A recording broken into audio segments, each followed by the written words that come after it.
A panoramic view of the Caldwell farm at sunrise.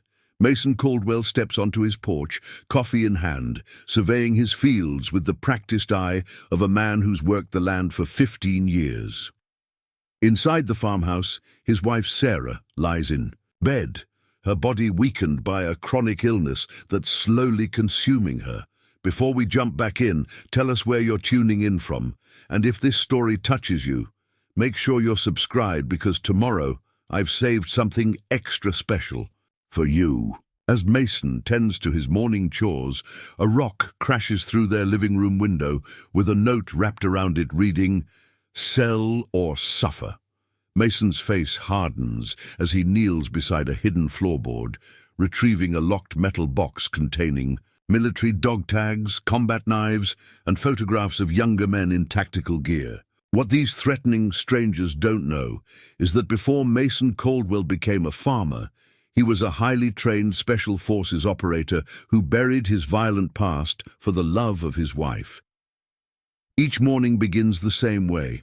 Mason brings tea to his wife Sarah, who at 43 spends most days bedridden, battling a progressive autoimmune disease that has worsened over the past 2 years. Dr. Mitchell called. The new medication should arrive next week, Mason tells her, his large hands gentle as he helps her sit up. Do you think this one will work? Sarah asks, hope flickering across her face. Mason squeezes her hand. I sure hope so. He doesn't mention the mounting medical bills or the 3 mortgage extensions he's taken out on the farm, some burdens he chooses to carry alone. While they talk, their border collie Rusty starts barking outside. Mason moves to the window and sees an unfamiliar black SUV parked on the county road. That's the 3rd time this week someone's been parked. Out there, he notes, his brow furrowing. The phone rings. It's the bank calling about his late mortgage payment. I know it's late, Mason says, stepping out of the bedroom to keep Sarah from worrying. The harvest is coming in next week, and I'll have your payment then. After hanging up, he leans against the wall, the weight of his financial troubles sitting heavy on his shoulders. The drought last summer hit them hard, and Sarah's medical expenses keep mounting.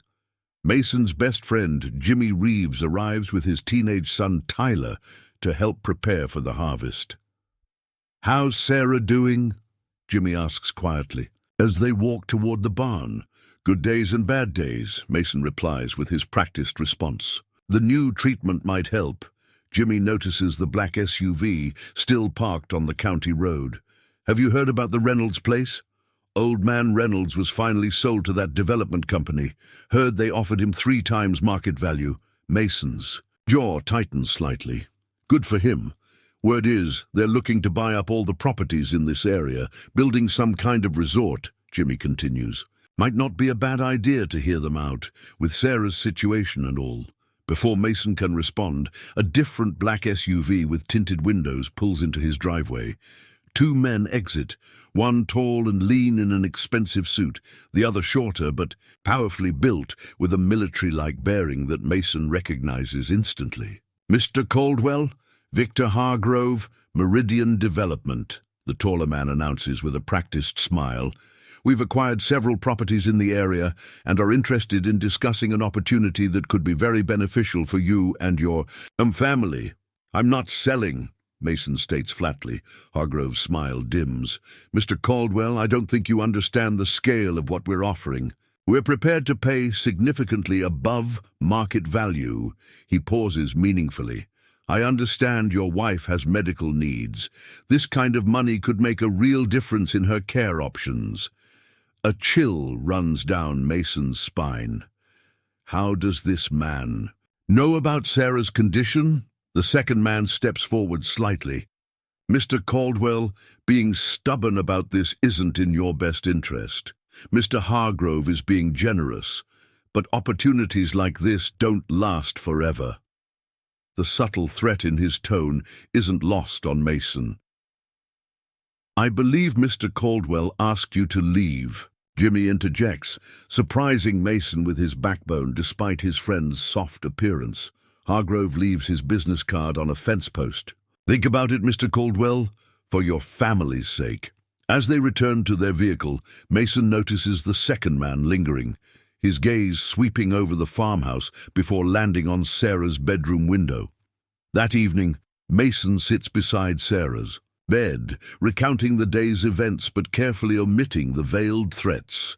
"Maybe we should consider it," Sarah suggests weakly. "The farm has been so much work for you, especially with me like this." Mason shakes his head firmly. "This place is our home. I'm not giving that up. But the medical bills, Mason, I know you've been hiding how bad it is." Later that night, Mason's phone rings. "Mr. Caldwell, I hope I'm not calling too late." Victor Hargrove's smooth voice comes through. "I wanted to follow up on our conversation today. I told you, I'm not interested. I understand your reluctance, but I think you should know that your situation is more precarious than you might realize. The bank has informed us that your mortgage is in arrears. Foreclosure could be imminent." Cold anger washes over Mason. "You spoke to my bank?" "We do our due diligence. Now Meridian is prepared to offer you $3 million for your property. That's nearly 4 times its market value. The sum is staggering, enough to pay off debts, cover Sarah's treatments for years, and still have plenty left over." "I need time to think," Mason finally says. "Of course," Hargrove responds smoothly. "But don't take too long. It would be a shame if your property ended up becoming an island in the middle of our resort. Property values have a way of declining in such situations." After hanging up, Mason steps outside for fresh air. The night is clear, stars scattered. Across the Nebraska sky, a noise catches his attention, a slight rustling from the direction of the barn. Moving silently across the yard, Mason approaches cautiously. The doors are slightly ajar, though he remembers closing them. Inside, 2 figures move around his tractor, flashlights bobbing in the darkness. One holds a can of gasoline. "Hurry up," one whispers, "just enough to make sure it burns well." Mason's blood runs cold. They're planning to burn down his barn, likely to scare him into selling. In an instant, 15 years of peaceful farming life fall away, and something older, darker takes its place. Mason grabs a pitchfork and deliberately makes noise, startling the intruders. "I believe you boys are trespassing," he says, stepping into view and blocking their path. One reaches into his jacket, but Mason is faster, bringing the pitchfork to the man's throat. "I wouldn't," he advises calmly. "Now who sent you?" "We don't know what you're talking about," the second intruder stammers. "We were just looking for somewhere to crash for the night." "With gasoline?" Mason's eyes flick to the can. Before either can answer, headlights sweep across the barnyard as a vehicle pulls up. Momentarily distracted, Mason loses his advantage. Both men sprint toward the open doors and jump into the waiting SUV, the same black vehicle that had been watching the farm. As they speed away, Mason catches a glimpse of the driver. The military-looking man from Meridian Development. Sarah appears, on the porch in her robe. "Mason, what's going on?" "I heard voices." "Nothing, honey. Just checking on the animals. Go back to bed.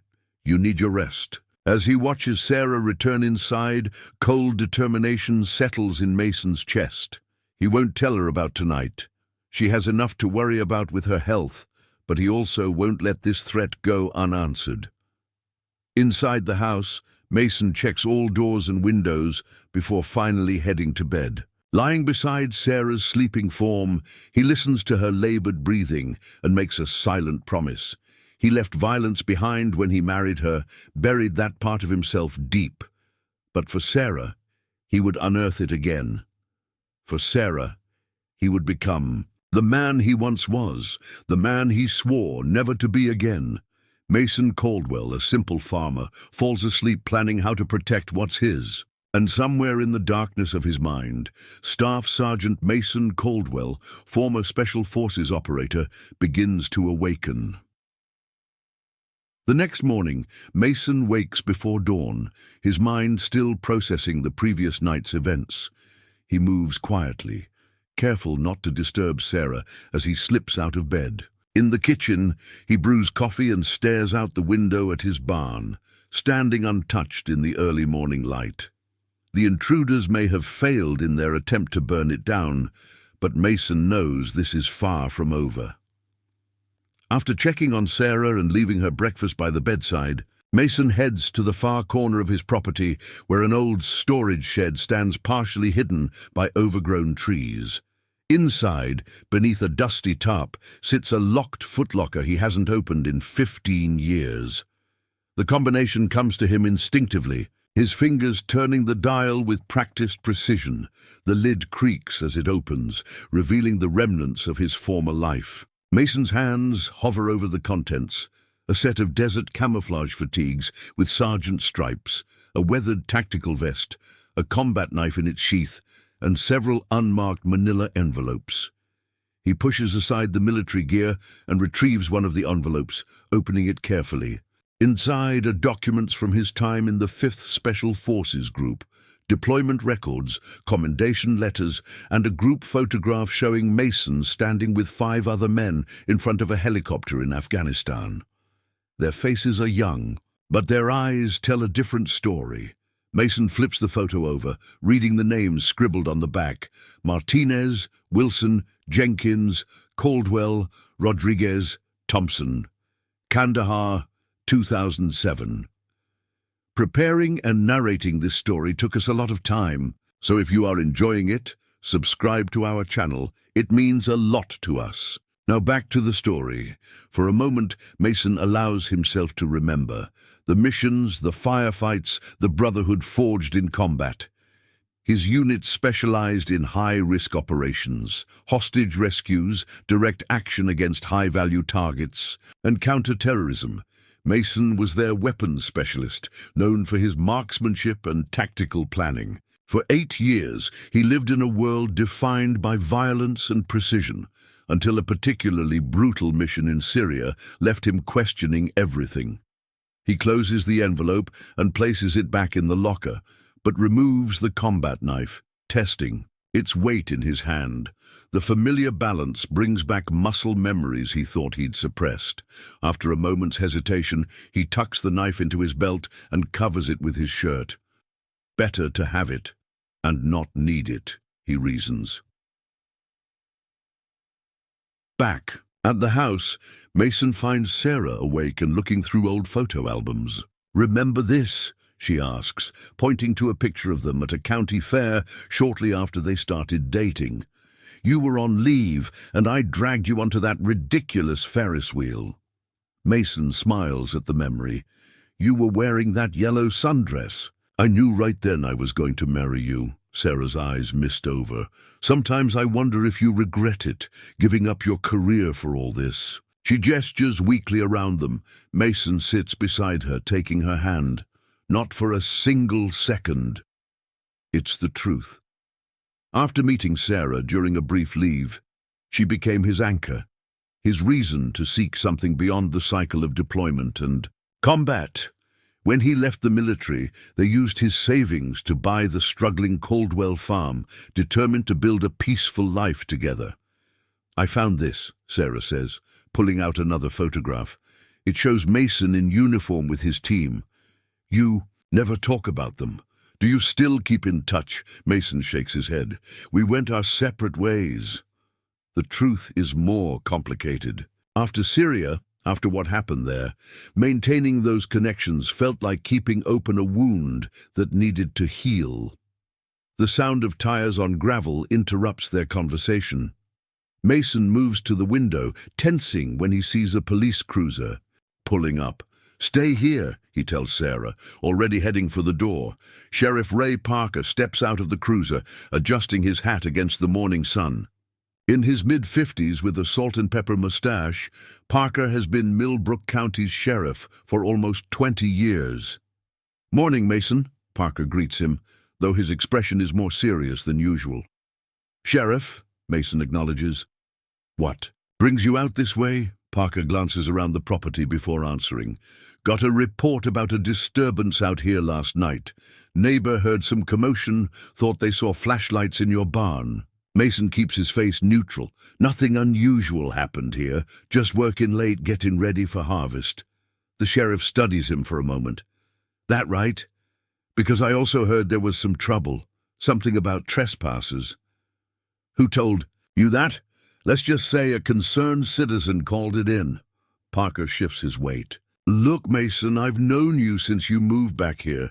You've always kept to yourself, done right by this community. If someone's causing problems, I'd like to help. Mason considers his options. Parker seems genuine, but Mason's instincts, the same ones that kept him alive through 3 tours, tell him to be cautious. I appreciate that, Ray, but everything's fine here. Parker looks unconvinced. You sure?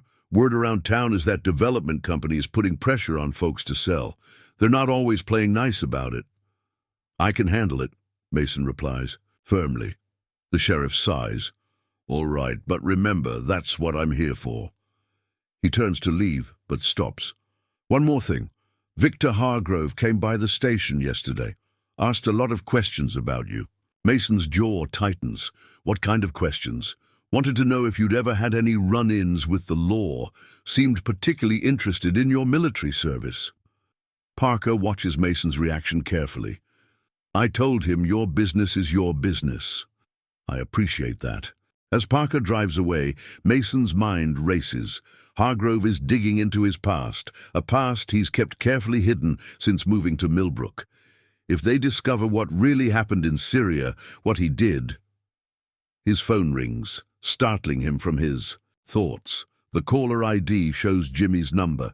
Hey, just checking in after last night, Jimmy says when Mason answers. Everything okay out there? Sheriff Parker just left.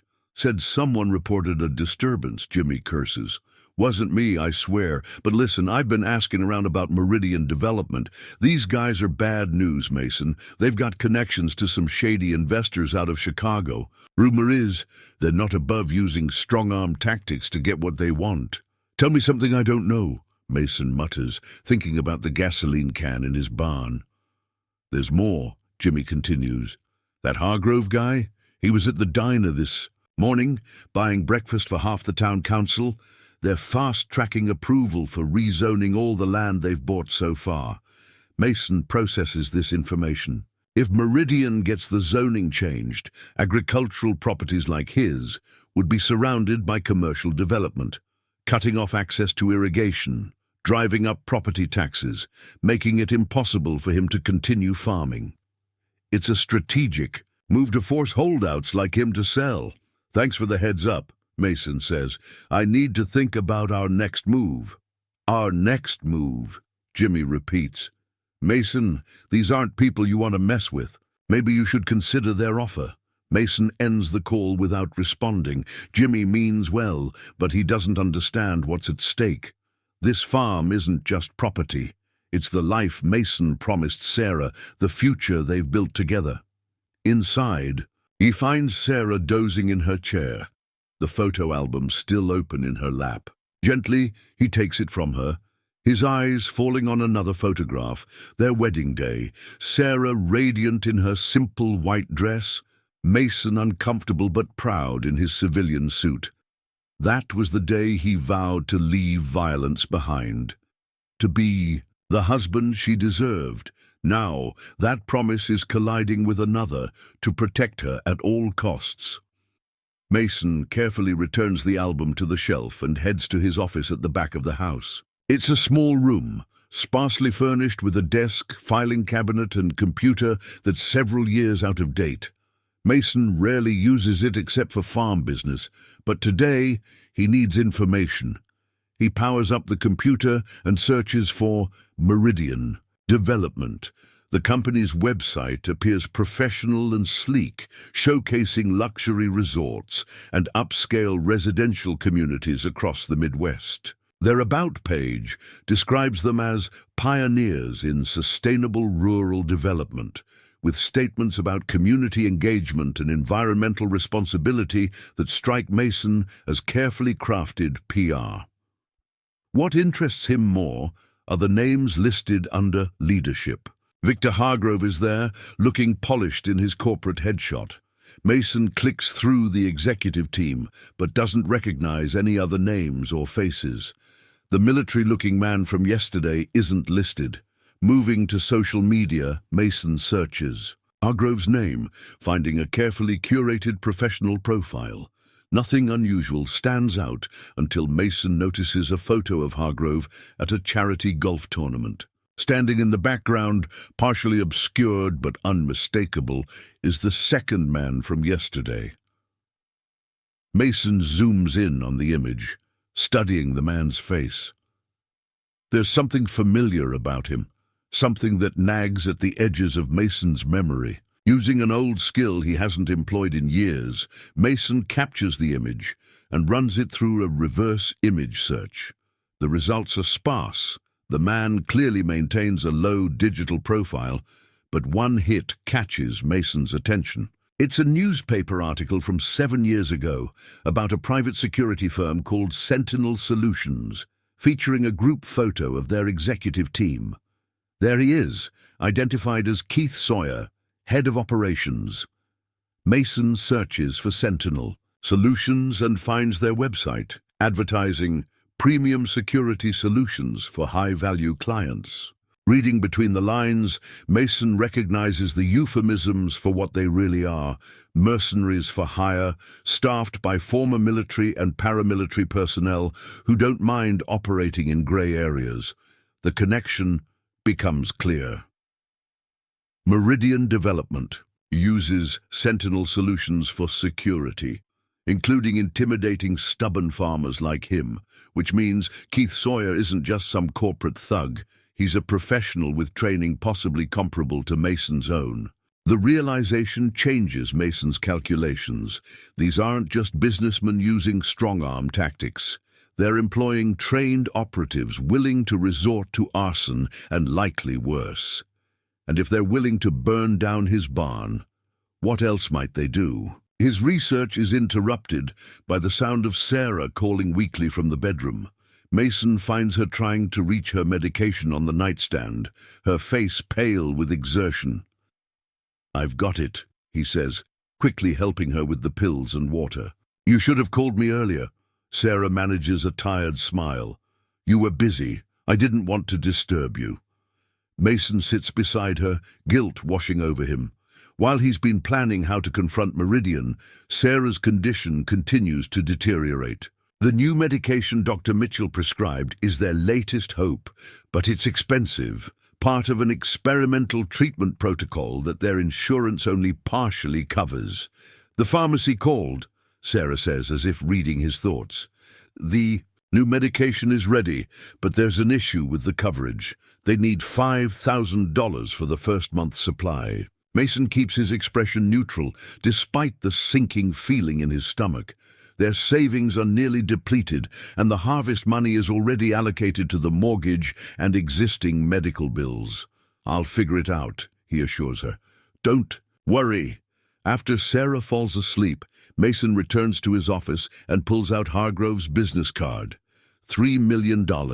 The amount would solve all their problems: Sarah's medical expenses, the farm's debts, their future security. For a brief moment, he considers calling Hargrove and accepting the offer, but then he thinks about the men in his barn, the gasoline can, the calculated intimidation. If he sells now, it would be under duress, surrendering to their tactics. The very thought makes his jaw clench. In his former life, Mason never backed down from a threat, never let bullies win. Instead of calling Hargrove, Mason dials another number, his old bank in Lincoln. After verifying his identity, he inquires about his last remaining untouched asset, a safety deposit box containing cash and valuables he set aside years ago, an emergency fund he hoped never to use. "I'll be there tomorrow to empty the box," he tells the bank manager. With that decision made, Mason turns his attention to security. The failed arson attempt was likely just the beginning. If Meridian is employing professionals from Sentinel, they might escalate their tactics, especially once they realize Mason isn't easily intimidated. Moving methodically through the house, Mason checks every window and door, identifying vulnerable entry points and line-of-sight exposures. The farmhouse wasn't built with security in mind, but Mason's trained eye spots numerous opportunities for improvement.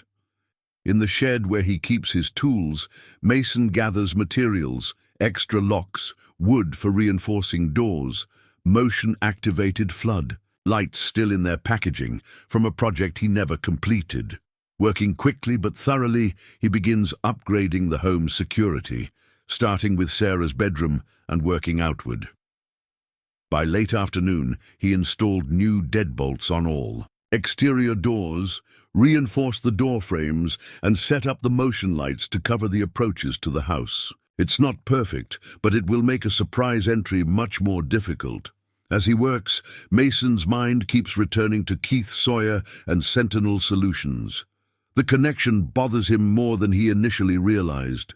Private security firms like Sentinel often recruit from special operations units, men with skills similar to Mason's who know the same tactics and techniques. If Sawyer is ex-military, as Mason suspects, he'll recognize these security upgrades for what they are, the work of someone with training. It might tip his hand, revealing more about his background than Mason once known. But the alternative, leaving Sarah vulnerable, isn't an option. As dusk approaches, Mason completes the basic security upgrades and begins preparing dinner. Sarah manages to join him at the table, though she eats little. "You've been busy today?" she observes, gesturing toward the new lock visible on the kitchen. "A door, just some overdue maintenance," Mason replies casually. Sarah gives him a look that says she doesn't quite believe him, but doesn't press the issue. Instead, she asks, "Did you figure out the medication situation?" Mason nods. "All taken care of. I'm driving to Lincoln tomorrow to handle some banking. I'll pick up your prescription on the way back." Relief washes over Sarah's face. "Thank you. I know it's not easy, keeping everything together like this." Mason reaches across the table to take her hand. "You'd do the same for me." After dinner, as Sarah rests in the living room, Mason steps outside to check the perimeter. The sun has set, casting long shadows across the farmyard. The motion lights he installed flicker on as he walks past, illuminating the area in harsh white light. From the edge of the property, Mason surveys his land. The fields stretch out in all directions, golden wheat nearly ready for harvest. This is what he's fighting for, not just the land itself, but what it represents: peace, stability, a future with Sarah. As his gaze sweeps the horizon, he notices a vehicle parked on the county road, the same spot where the black SUV had been watching earlier. Too far away to identify clearly, but the timing can't be coincidence. They're watching again, assessing, planning their next move. Mason considers his options. He could call Sheriff Parker, report the suspicious vehicle, but what would that accomplish? At best, the sheriff would drive out, find nothing concrete and leave. At worst, involving law enforcement might escalate the situation before Mason is ready. No, this is his fight. He needs to handle it his way. Decision made, Mason returns to the house. In the spare bedroom closet behind boxes of Sarah's winter clothes is a small gun safe. Mason hasn't opened it since they moved in, maintaining his promise to leave weapons behind. Tonight, he enters the combination and retrieves his Beretta M9, the same sidearm he carried during his service. The weight is familiar in his hand, like greeting an old friend. He checks the magazine, chambers around, and secures the weapon. If Meridian and their Sentinel thugs want to play rough, they'll discover that Mason Caldwell isn't the simple farmer they assumed him to be. He's fought against better trained, better equipped opponents and survived. He operated in hostile territory with minimal support and completed his mission. And when it comes to protecting Sarah, there is no mission he won't complete. As midnight approaches, Mason sits in darkness by the living room window, the Beretta within reach. Sarah is asleep in their bedroom, unaware of his vigil. Outside, the farm is quiet, but Mason's instincts, honed through years of combat and now reawakened, tell him the calm won't last. Somewhere out there, Keith Sawyer and his Sentinel operatives are watching, planning, waiting for the right moment to strike. But this time, Mason will be ready. This time, they'll learn what happens when they threaten a man with nothing left to lose except the one person he can't live without. The simple farmer is gone. In his place sits a warrior, patient and alert, prepared to defend what's his. And God help anyone who stands in his way. Dawn breaks over the Caldwell farm as Mason finishes his night watch. No disturbances occurred, though the mysterious vehicle remained parked on the county road until around 3 a.m. before finally departing. Mason rolls his shoulders to ease the stiffness from sitting motionless for hours, then quietly returns the Beretta to its hiding place. Sarah doesn't need to know he's armed himself, not yet. After checking on Sarah, who sleeps peacefully for once, Mason prepares for his trip to Lincoln. He's calculated the timing carefully. The drive takes just under 2 hours each way. The bank appointment shouldn't last more than 30 minutes, and he'll need another hour to pick up Sarah's medication. 5 hours total. Longer than he's comfortable leaving Sarah alone, but unavoidable. He calls their neighbor, Eleanor Wilson, a retired nurse who occasionally helps with Sarah's care. "Would you mind checking in on Sarah around noon? I need to handle some business in Lincoln." "Of course, dear," Eleanor replies. "I'll bring over that chicken soup she likes." With that arrangement made, Mason prepares a day's worth of meals for Sarah, placing them within easy reach of her bed, alongside her medications, a pitcher of water, and her cell phone. "I've got to drive to Lincoln," he explains when Sarah wakes. "Eleanor will stop by around noon. I should be back by 3 at the latest." Sarah studies his face. "Is everything all right?" "Just banking business," Mason assures her, kissing her forehead. "Nothing to worry about." As he walks to his truck, Mason scans the horizon. No sign of watchers this morning, but that doesn't mean they're not there. He places his combat knife under the driver's seat, not as effective as his Beretta, but he can't risk carrying a concealed firearm into the bank. Before starting the engine, he reaches under the dashboard and disconnects the GPS tracker, a standard precaution from his former life that now seems relevant again. The drive to Lincoln is uneventful. Mason maintains situational awareness, checking his mirrors regularly for any vehicles that might be following him. His mind drifts to his time in Afghanistan, where identifying tail cars was essential to survival. The skills return easily, like muscle memory awakening after a long dormancy. At the bank, a young manager escorts Mason to the vault. "It's been quite some time since you've accessed this box, Mr. Caldwell," she notes pleasantly. Mason nods without elaboration. The safety deposit box contains exactly what he remembered. $50,000 in cash, bundled and sealed, a set of passports and IDs under various names, contingency measures from his military days that he never surrendered, and a small flash drive containing encrypted files. He takes the cash, leaving the rest. The passports are outdated now, and the information on the flash drive is likely obsolete. What matters is the money. Enough to cover Sarah's medication and keep them afloat until the harvest comes in. With his business concluded, Mason heads to Riverside Pharmacy on the outskirts of Lincoln. Dr. Mitchell arranged for Sarah's experimental medication to be filled here, one of the few pharmacies in the state that carries it. The pharmacist, a middle-aged woman with kind eyes, greets him by name. "Mr. Caldwell, we've been expecting you. Let me get Dr. Mitchell's prescription ready." While waiting, Mason browses the aisles restlessly. The pharmacy is nearly empty except for an elderly couple and a man in a business suit examining cold medications. Something about the man catches Mason's attention. The deliberate way he moves, scanning his surroundings while pretending to read labels. It's subtle, but to Mason's trained eye unmistakable. The man is military or ex-military, and he's not here for cold medicine. Mason casually repositions himself to keep the man in his peripheral vision while maintaining distance. Is this a coincidence, or has Meridian somehow tracked him to Lincoln?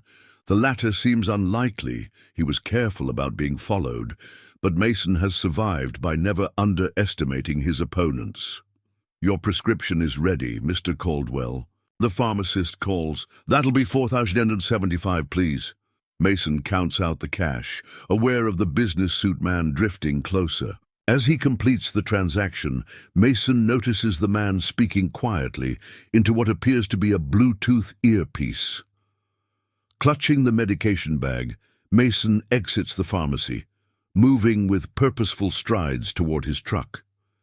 He doesn't look back, but every sense is attuned to his surroundings. The parking lot is half empty, offering clear sightlines in all directions, an advantage if confrontation comes.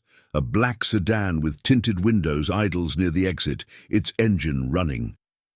As Mason approaches his truck, the sedan's driver's doctor opens, and a tall figure emerges. "Keith Sawyer." "Mr. Caldwell," Sawyer calls casually, as if running into an acquaintance. Quite a coincidence. Mason stops, medication bag in one hand, truck keys in the other. "Not much of a coincidence, is it?" Sawyer smiles thinly. "Perhaps not. I was hoping we might have a conversation, more direct than our previous encounters." "I'm not interested in conversation," Mason replies, continuing toward his truck. "I think you'll want to hear what I have to say," Sawyer persists, moving to intercept Mason's path. "It concerns your wife's safety." Mason freezes, his blood turning to ice. "Explain yourself now." Sawyer holds up his hands in a placating gesture. "No need for alarm. I'm simply suggesting that your continued resistance to Meridian's offer puts unnecessary strain on Mrs. Caldwell. Stress isn't good for someone in her condition." The veiled threat ignites something primal in Mason's chest. His hand tightens around his keys, calculating the distance to Sawyer's throat, the angle needed to cause maximum damage with a simple jab. "You've been investigating us," Sawyer continues, seemingly oblivious to Mason's murderous thoughts. "Sentinel Solutions, my background, it shows initiative. You burned down Reynolds' barn before he sold," Mason states, the realization crystallizing. "That wasn't just a rumor." Sawyer shrugs. "Business is business. Reynolds understood that eventually, as will you." "If you or anyone from Meridian comes near my wife—" "We're professionals, Mr. Caldwell," Sawyer interrupts. "We don't target civilians unnecessarily, but accidents happen in rural areas. Isolation can be dangerous during medical emergencies." Before Mason can respond, the business suit man from the pharmacy emerges, flanked by another man in similar attire. They position themselves strategically, one by Mason's truck, the other behind him. A triangulation tactic designed to limit his options. "These are my colleagues, Mr. Caldwell. Former Marines, both of them, skilled at their jobs." Sawyer's tone remains conversational. "My point is, we have resources. You have a sick wife and a failing farm. The smart play here is to take the money." Mason assesses his situation with cold precision. 3 opponents, all likely armed. Open space with civilian witnesses nearby. His combat knife under the truck seat, currently inaccessible. Unfavorable odds, but not impossible. "I served in the 5th Special Forces Group," Mason says quietly. 3 tours, specialized in eliminating high-value targets. If you've done your research properly, you know what that means." Surprise flickers across Sawyer's face, quickly masked by professional composure. Army, Special Forces, impressive. But that was, 15 years ago? Skills fade, Mr. Caldwell. Instincts are dull. "Test that theory if you want," Mason suggests, his voice dropping to a dangerous register. But understand this, if anything happens to my wife, if she stubs her toe because of you people, I will hunt down everyone involved. Meridian Sentinel, you personally. There won't be enough left to identify. The threat hangs in the air, its authenticity unmistakable. Both ex-Marines shift uncomfortably, recognizing the cold certainty in Mason's voice. Sawyer studies Mason for a long moment, reassessing. You've made your position clear. I respect your background, so let me be equally clear. Meridian will acquire your property. The only variable is how uncomfortable the process becomes for you and your family. We're done here, Mason states, moving past Sawyer toward his truck. The ex-Marines tense, awaiting orders, but Sawyer subtly signals them to stand down. Think about our offer, Mr. Caldwell. $3 million. Enough for the best care for me. Your wife, a comfortable life elsewhere. Mason doesn't respond. He climbs into his truck, places Sarah's medication carefully on the passenger seat, and starts the engine. As he pulls away, Sawyer and his men make no move to follow. But the message has been delivered. This confrontation was just a warning shot. On the drive home, Mason's mind races, analyzing the encounter. Sawyer's presence wasn't coincidental. They knew about Sarah's medication, which means they've accessed her medical records. The implications are disturbing. If Meridian has penetrated that far into their personal lives, what else do they know? More concerning is what Sawyer didn't say. The oblique reference to accidents and medical emergencies suggests Meridian is prepared to threaten Sarah directly if Mason continues to resist. It's a line that transforms this conflict from a property dispute to something far more personal. Mason's hands tighten on the steering wheel. He's faced threats before, in combat zones against enemies with clear intentions. This is different. A shadowy corporate entity using professional operatives to wage psychological warfare. They're counting on his fear for Sarah to overcome his resolve. They've miscalculated. Halfway home, Mason pulls into a roadside diner. He needs to make a call, and he doesn't want to be tracked. Inside, he orders coffee he doesn't intend to drink and uses the payphone near the restrooms. The number he dials is one he memorized years ago but never thought he'd use. After several rings, a gruff voice answers, "Martinez Automotive." "I need to speak with Tony," Mason says. "Tell him it's Caldwell." There's a long pause, followed by the sound of the phone changing hands. "Mason?" The voice is older, but unmistakable.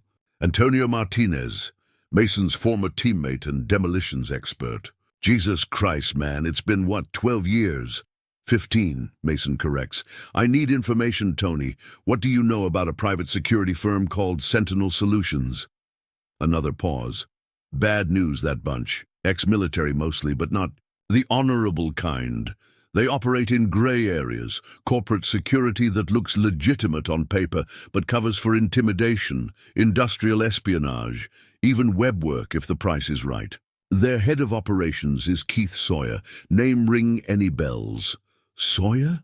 Martinez sounds surprised. "Yeah, I know him. Ex-Delta Force, served in Iraq. He was investigated for civilian casualties during a raid in Fallujah, but nothing stuck. Word is, he was pushed out quietly. Why are you asking about him?" Mason explains the situation in brief clinical terms. The farm, Meridian's pressure tactics, Sawyer's implied threats against Sarah. Sounds like Sawyer's standard playbook. Martinez observes, he specializes in making problems disappear for corporate clients. Usually starts with intimidation, escalates to property damage, then accidents. I've heard rumors about farmland acquisitions in the Midwest turning ugly. I need to know how many men he typically deploys, what tactics to expect. "Mason," Martinez's voice turns serious. "You're talking about going up against professionals with resources. This isn't some Taliban compound in Kandahar. These guys have connections, legal cover. They threatened my wife, Tony." A heavy sigh comes through the line. For an operation like this, Sawyer probably has a core team of 4 to 6 operators, plus local muscle as needed. They'll have surveillance equipment, communications, probably access to law enforcement databases through back channels. Standard procedure would be to isolate the target, cut communications, create a scenario that keeps local authorities busy elsewhere. Any way to identify them in advance? They're careful, but they're creatures of habit. Military precision. They'll establish patterns, observation posts, shift changes, communication protocols. Watch for vehicles rotating through the same locations, unusual equipment installations on utility poles or neighboring properties. Mason absorbs this information, already formulating countermeasures. I need one more thing. Contact information for Jenkins and Thompson. Are you still in touch? Last I heard, Jenkins was working private security in Texas. Thompson got into contracting, moving around a lot. I might have their numbers somewhere. Martinez pauses. Mason, are you sure you want to pull them into this? We all left that life behind for a reason. I'm not asking them to come, Mason clarifies. I just need options.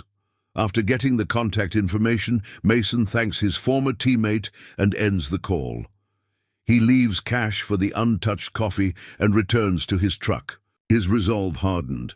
The rest of the drive passes in strategic planning.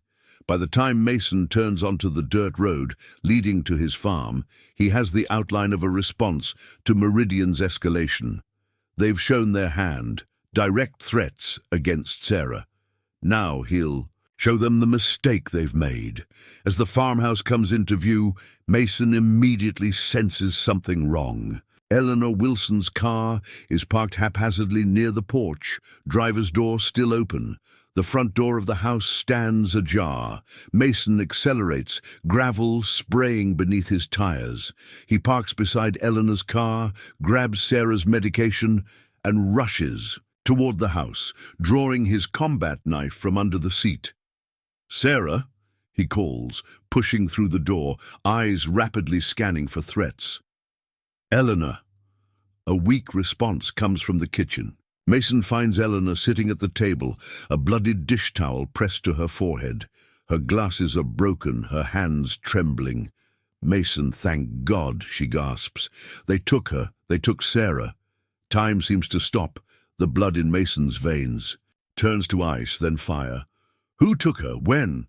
2 men, Eleanor explains shakily. They said they were from the hospital, had orders to transfer Sarah to a facility in Lincoln. I knew something wasn't right. Dr. Mitchell would have called you directly for something like that. When I questioned them, one of them pushed me. I hit my head on the counter. Mason checks Eleanor's wound. A nasty gash, but not life-threatening. Did they say where they were taking her? Did you see their vehicle? A black van. No markings. They were gentle with Sarah, at least. But she was confused, frightened.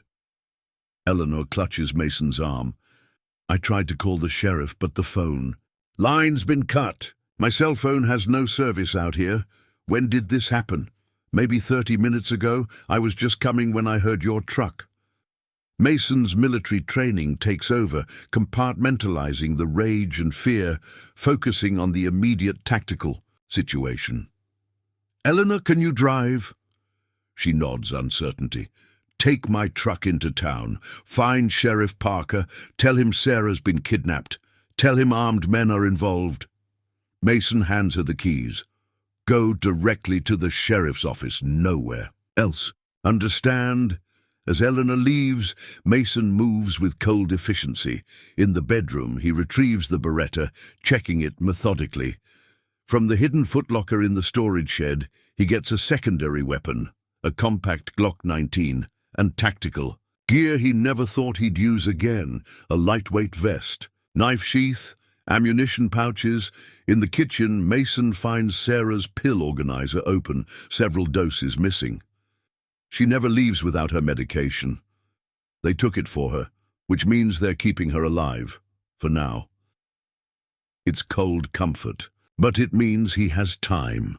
The phone line has indeed been cut cleanly, and a signal jammer sits discreetly beneath the porch swing, explaining Eleanor's lack of cell service. Professional work. Mason leaves it in place. Let them think their tactics are working. In the dirt driveway, Mason finds fresh tire tracks from the van, heading east toward the county highway. They have maybe a 40-minute head start, but they won't be moving quickly with Sarah's condition. They want her alive as leverage, which gives Mason an advantage they don't realize. He knows exactly what they want. They'll take Sarah somewhere isolated but accessible, comfortable enough to keep her condition stable, not a hotel or public location where she might be seen or heard, a private residence, most likely, somewhere Meridian or Sentinel controls.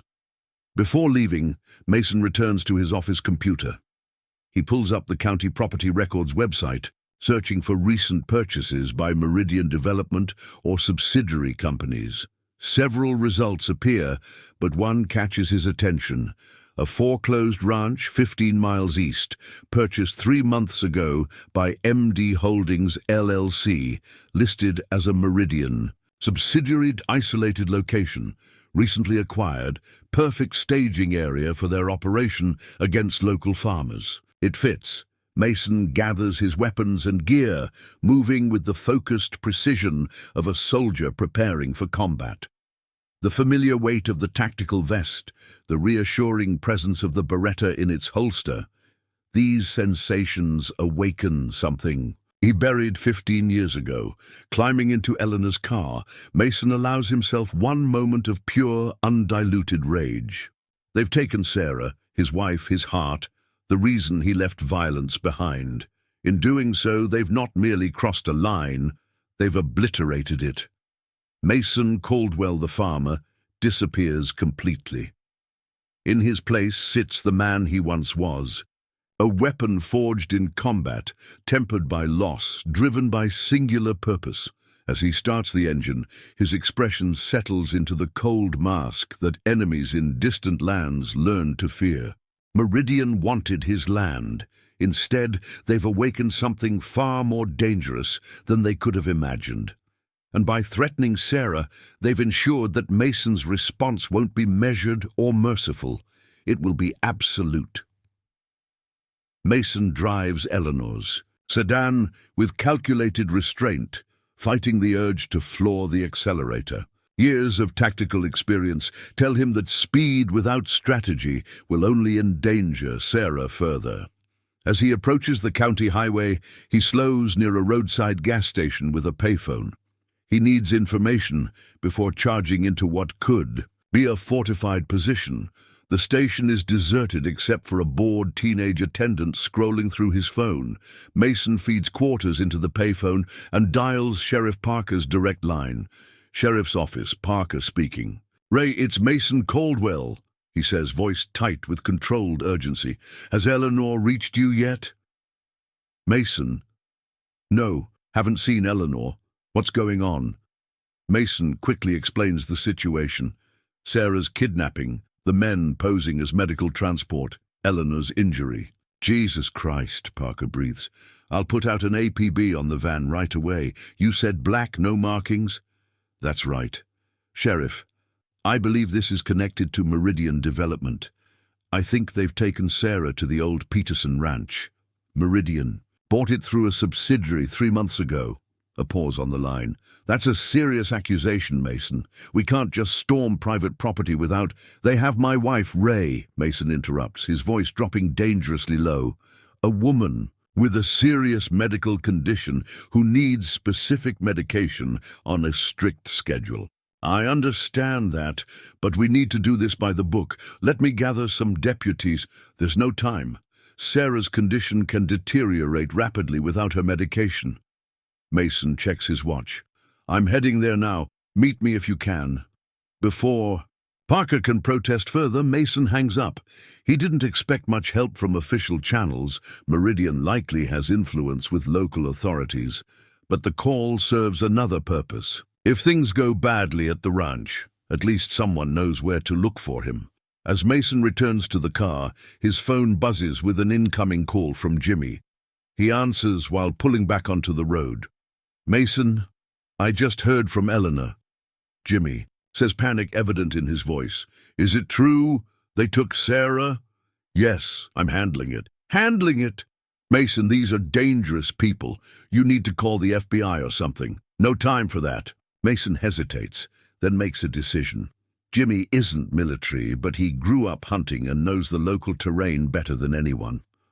"I could use your eyes, though. Do you remember the old Peterson place?" "Sure. East of town. Been abandoned for years until somebody bought it recently.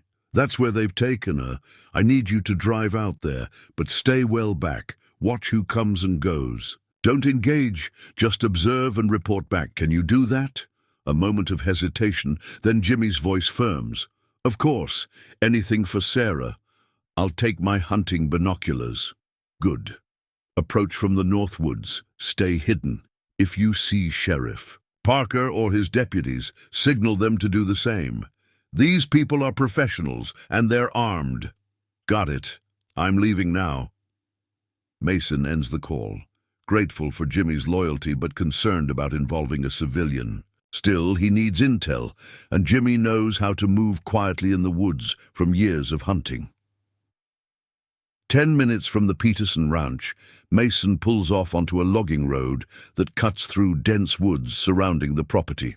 He parks Eleanor's car deep enough to be hidden from the main road, then opens the trunk to prepare. Mason checks his weapons methodically.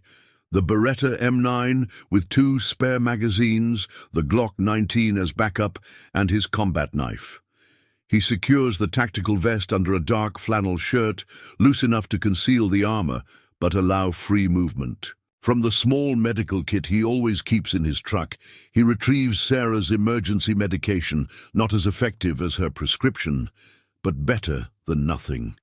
As he completes his preparations, Mason hears the crunch of tires on gravel. He draws the Beretta, positioning himself behind a tree with clear sightlines to the road.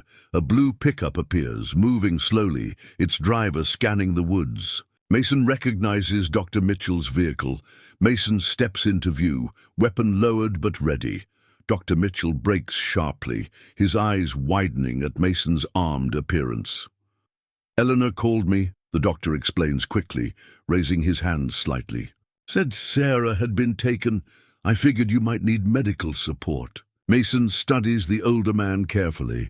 Dr. Mitchell has been Sarah's physician for years, one of the few specialists willing to make house calls to their remote farm. His presence is unexpected, but potentially valuable.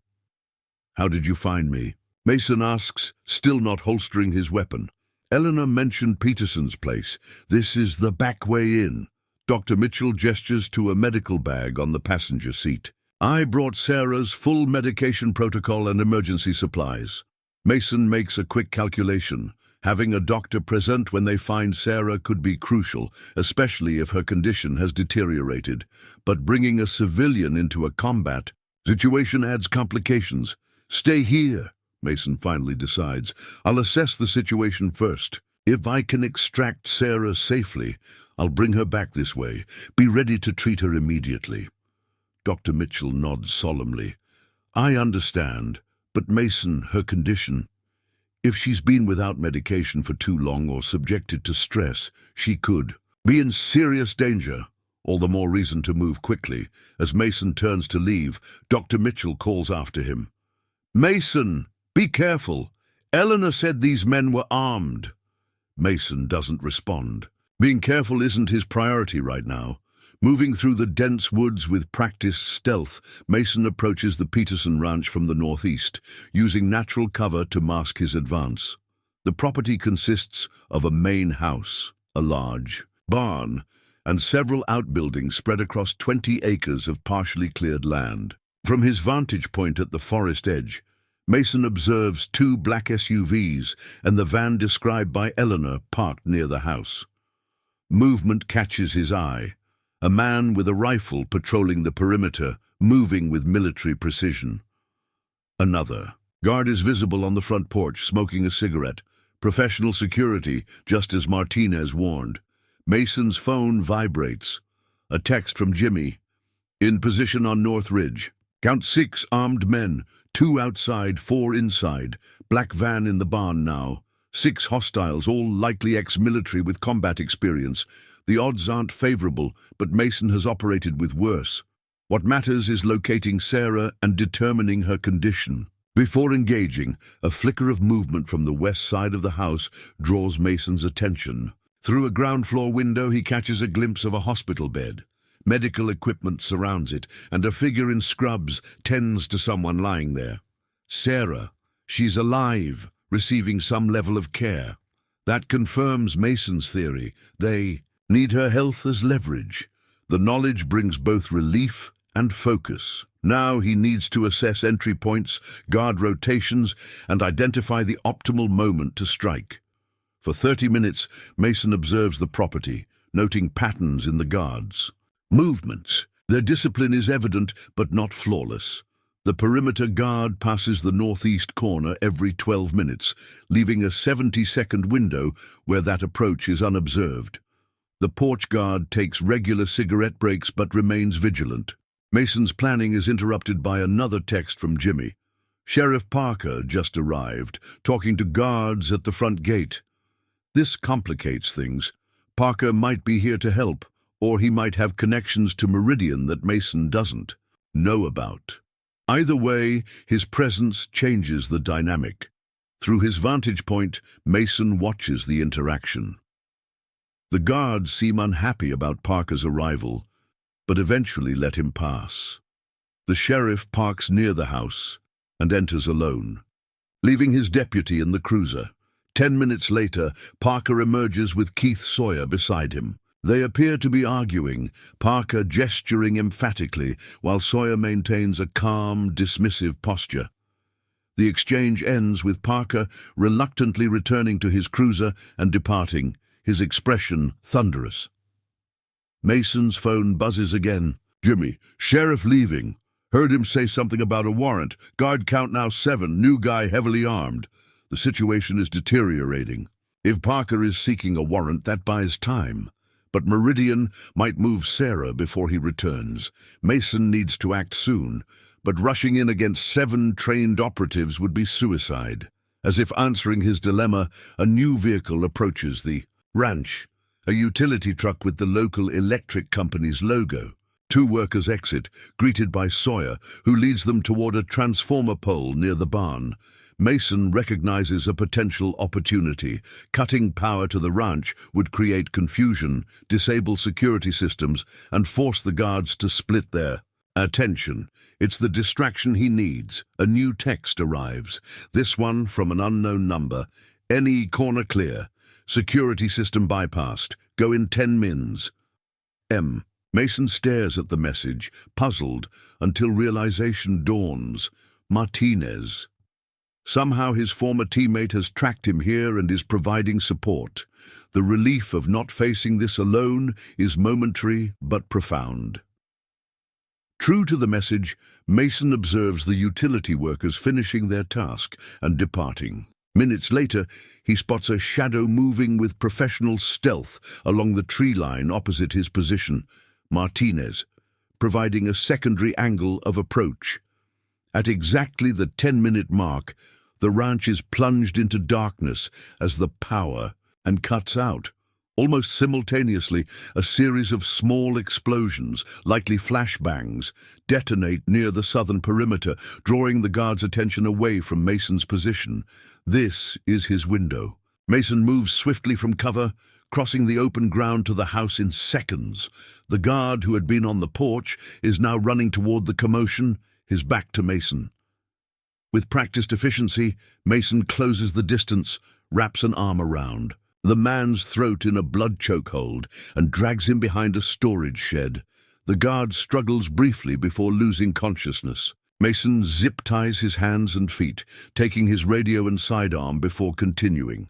At the side of the house, Mason finds the window where he saw Sarah. The room is now dark due to the power outage. He tests the window. Locked. With no time. For subtlety, he uses the guard's weapon to break the glass. then reaches through to unlock it. As he climbs through, Mason hears shouting and more distraction explosions from the opposite side of the property. Martinez is giving him the time he needs. Inside, Mason moves by feel through the darkness, his eyes adapting quickly. The hospital bed is where he saw it, but when he reaches for Sarah, his hand finds only empty sheets. They moved her. When the sheriff left, a voice says from the corner of the room. Mason whirls, weapon raised, to find a young woman in scrubs standing with her hands up. "I'm just the nurse," she says quickly. "I was hired to care for her, that's all." "Where is she?" Mason demands, pressing the barrel against the woman's temple. "The barn," she whispers, trembling. "They converted part of it into a secure room. The tall one, Sawyer, he ordered her moved there after the sheriff showed up. Her condition? Stable but declining. She needs her regular medication. I've been doing what I can with what they provided, but..." She gestures helplessly. Mason lowers the weapon slightly. "How many men are in the barn with her?" "2, plus Sawyer." "Please, I didn't know they kidnapped her. They told me she was a willing patient." "If you're lying to me..." "I'm not, I swear." The nurse fumbles in her pocket and produces a key card. "You'll need this for the barn door. It's an electronic backup generator." Mason takes the card, considering his options.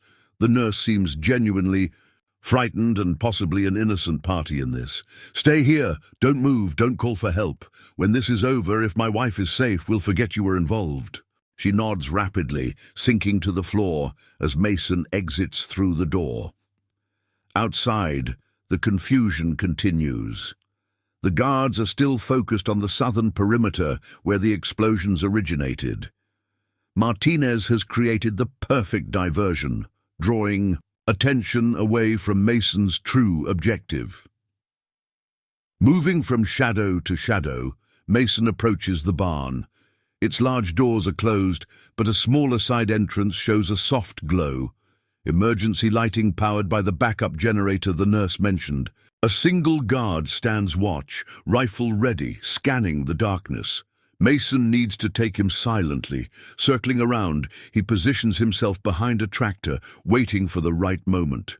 When the guard turns to check his radio, Mason strikes, crossing the distance in 3 swift strides.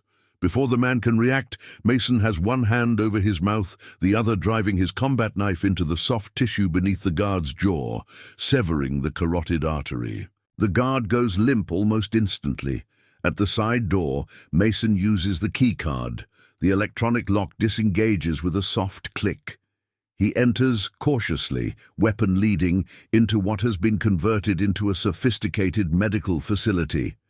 High-end. Equipment lines the walls, and in the center, Sarah lies on a hospital bed, connected to monitors and IV lines. Her face is pale but peaceful, sedated most likely.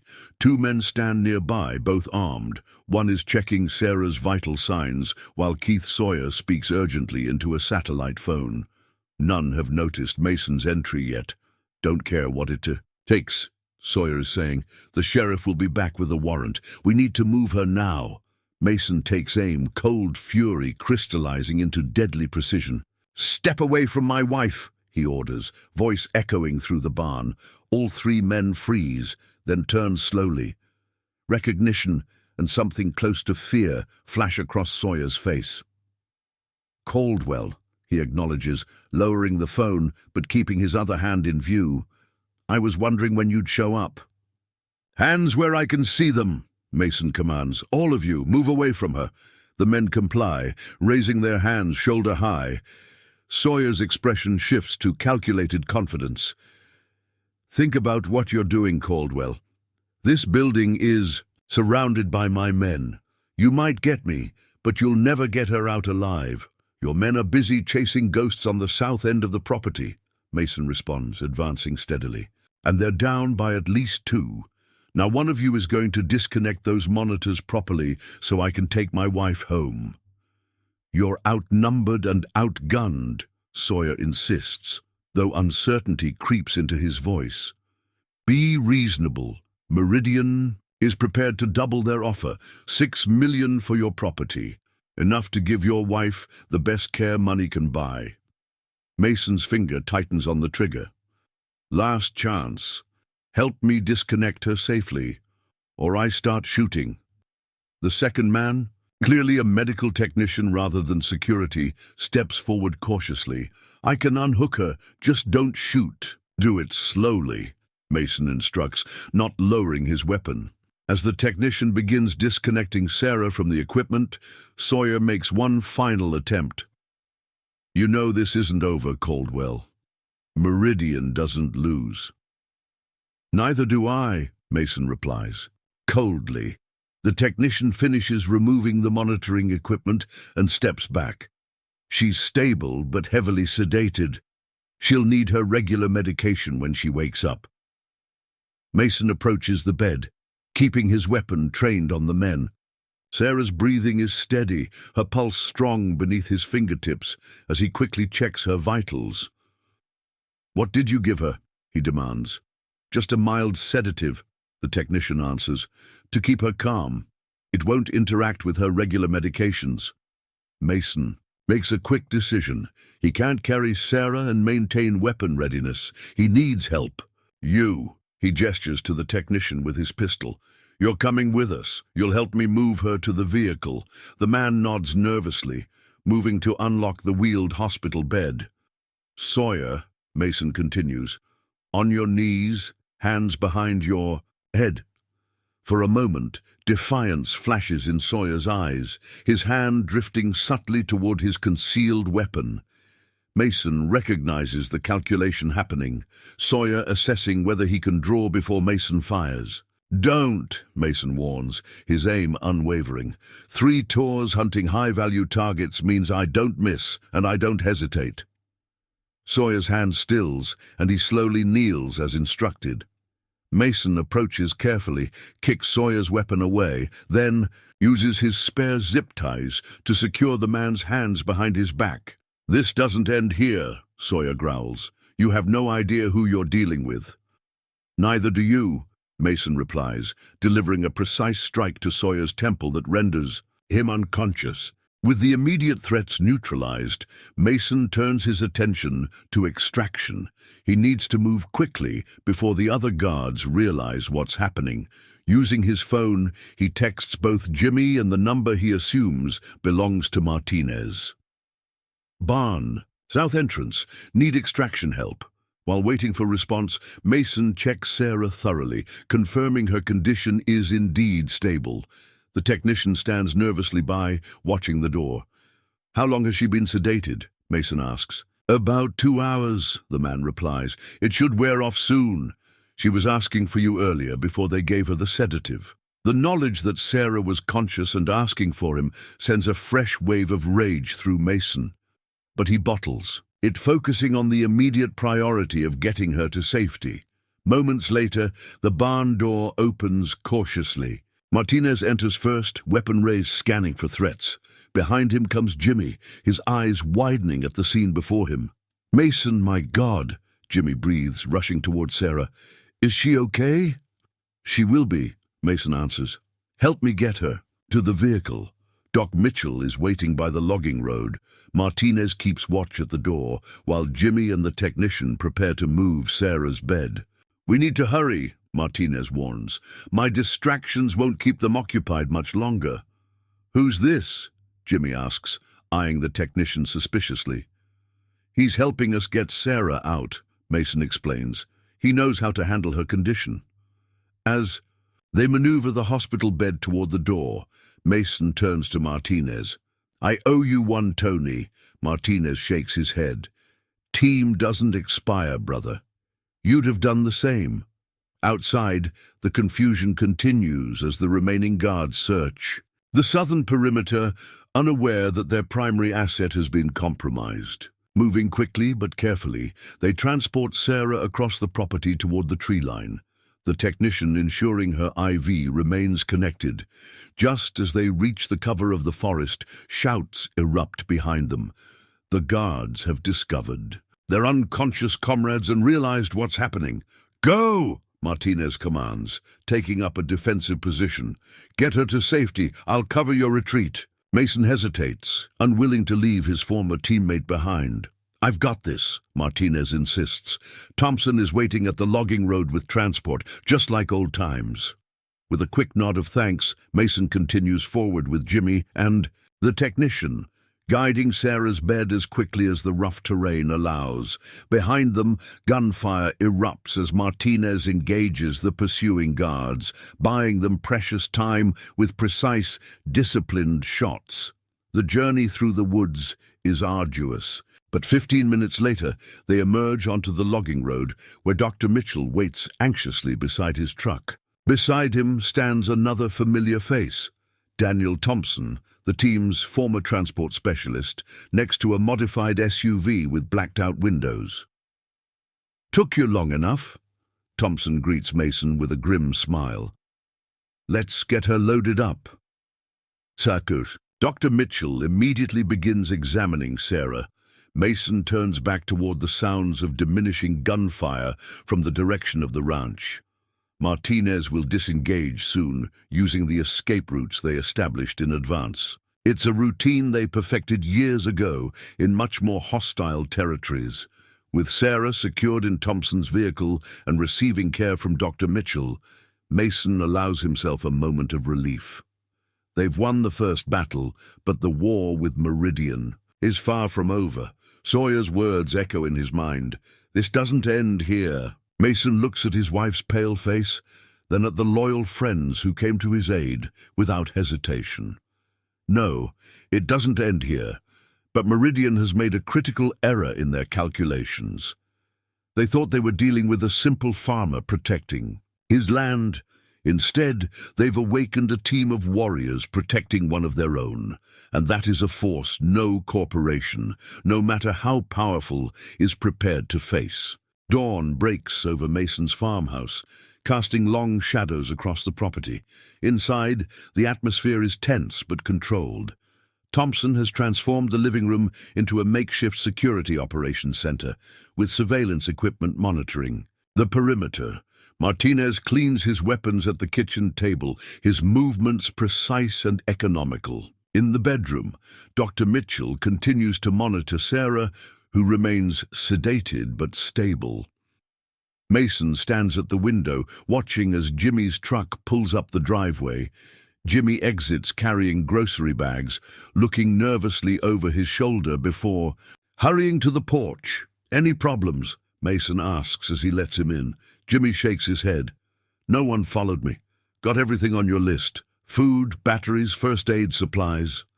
He sets the bags on the counter, then lowers his voice. "Town's buzzing about what happened at Peterson Place. Sheriff Parker's people are saying it was a security incident at a private facility.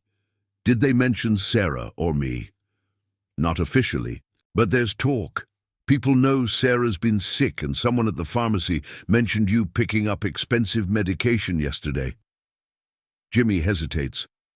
"Mason, what's the plan here? You can't just hole up forever." Before Mason can answer, Thompson emerges from the living room.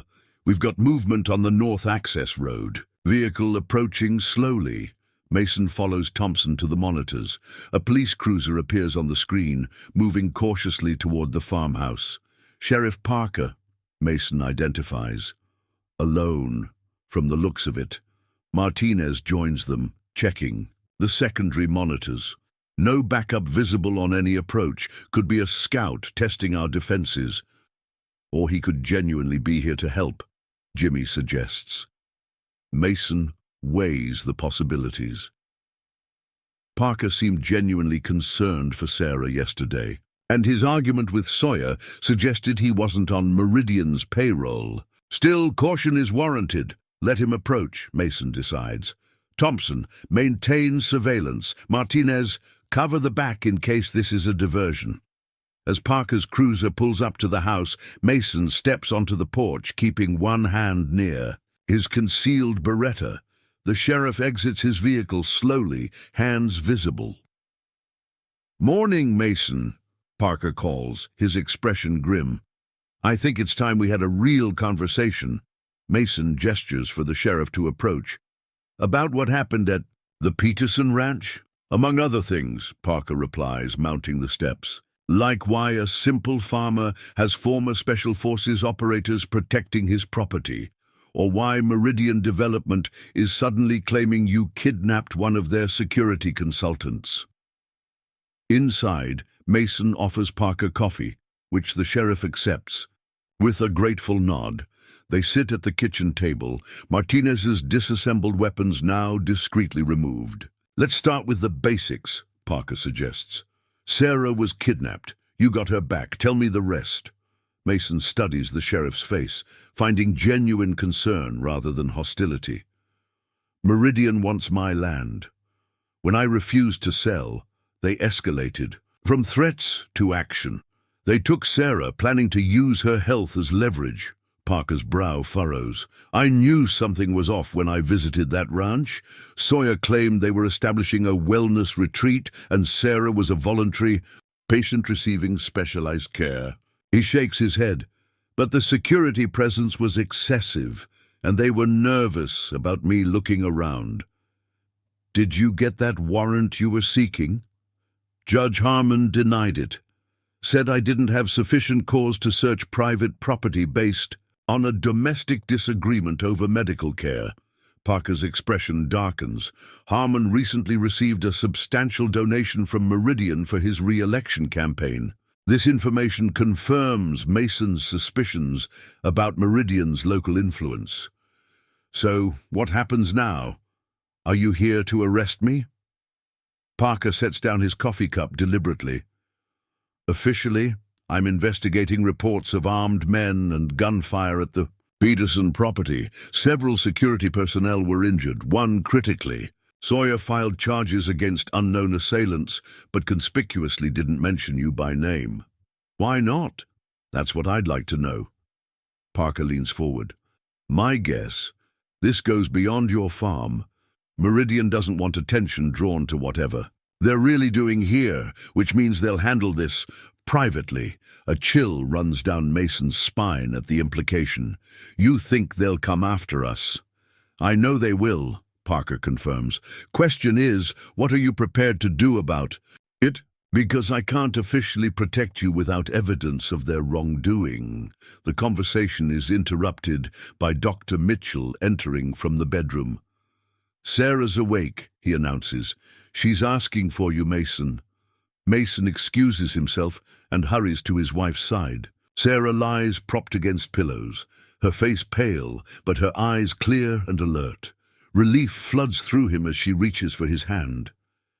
Hey there, she whispers, her voice weak but steady. How are you feeling? Mason asks, perching carefully on the edge of the bed.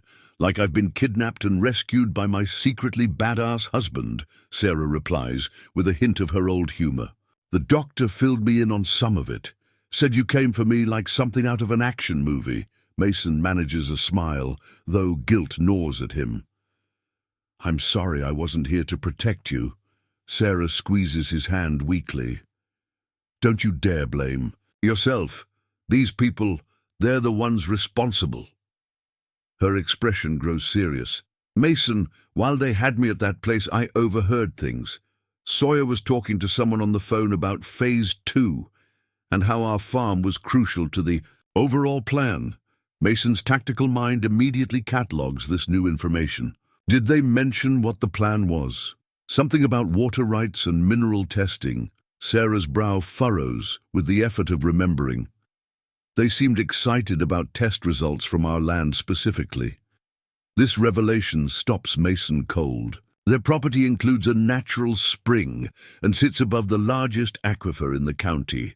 He'd always assumed Meridian wanted the land for development, but what if there was something more valuable beneath the surface? His thoughts are interrupted by Thompson appearing at the bedroom door. Mason, we've got a problem. A small one, but it could complicate things. Mason promises Sarah he'll return soon and follows Thompson to the living room, where a local news broadcast plays on a laptop. The reporter stands in front of the Peterson ranch, now cordoned off with police tape. Authorities remain tight-lipped about the incident at this recently purchased property, but sources indicate it may be connected to Meridian Development's ongoing land acquisition in Millbrook County. In related news, the EPA has announced a surprise inspection of water quality in the area following anonymous concerns about contamination in the regional aquifer. Thompson pauses the broadcast. This just aired. Could be coincidence, but there are no coincidences, Martinez interrupts, joining them. Meridian's changing tactics. If they can't force you to sell directly, they'll create regulatory pressure. The seemingly minor news about an EPA inspection suddenly takes on greater significance. If Meridian has influence with local officials, like Judge Harmon, they might also have contacts in regulatory agencies. A manufactured water quality crisis could force evacuations or condemnations, giving them legal means to seize properties. Sheriff Parker, who's been listening from the doorway, steps forward. That fits with something else I've been investigating.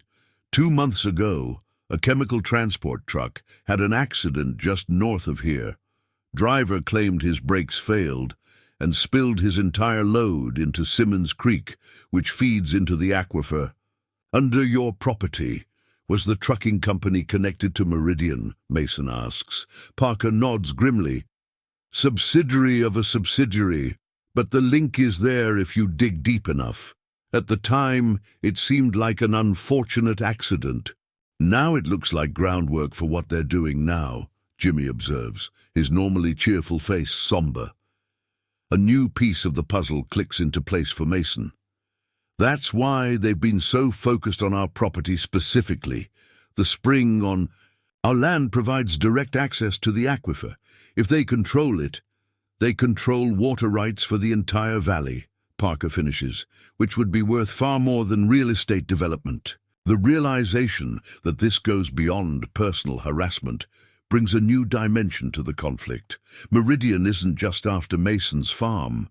They're orchestrating a regional water grab using their corporate resources and political connections. Mason's phone rings, an unknown number. He puts it on the speaker. Mr. Caldwell, Victor Hargrove's smooth voice fills the room. I hope your wife is recovering well from her medical episode. Mason's jaw tightens at the audacity. Cut the act, Hargrove. We both know what Meridian did. What I know, Hargrove continues as if Mason hadn't spoken, is that you've created quite a complicated situation for yourself.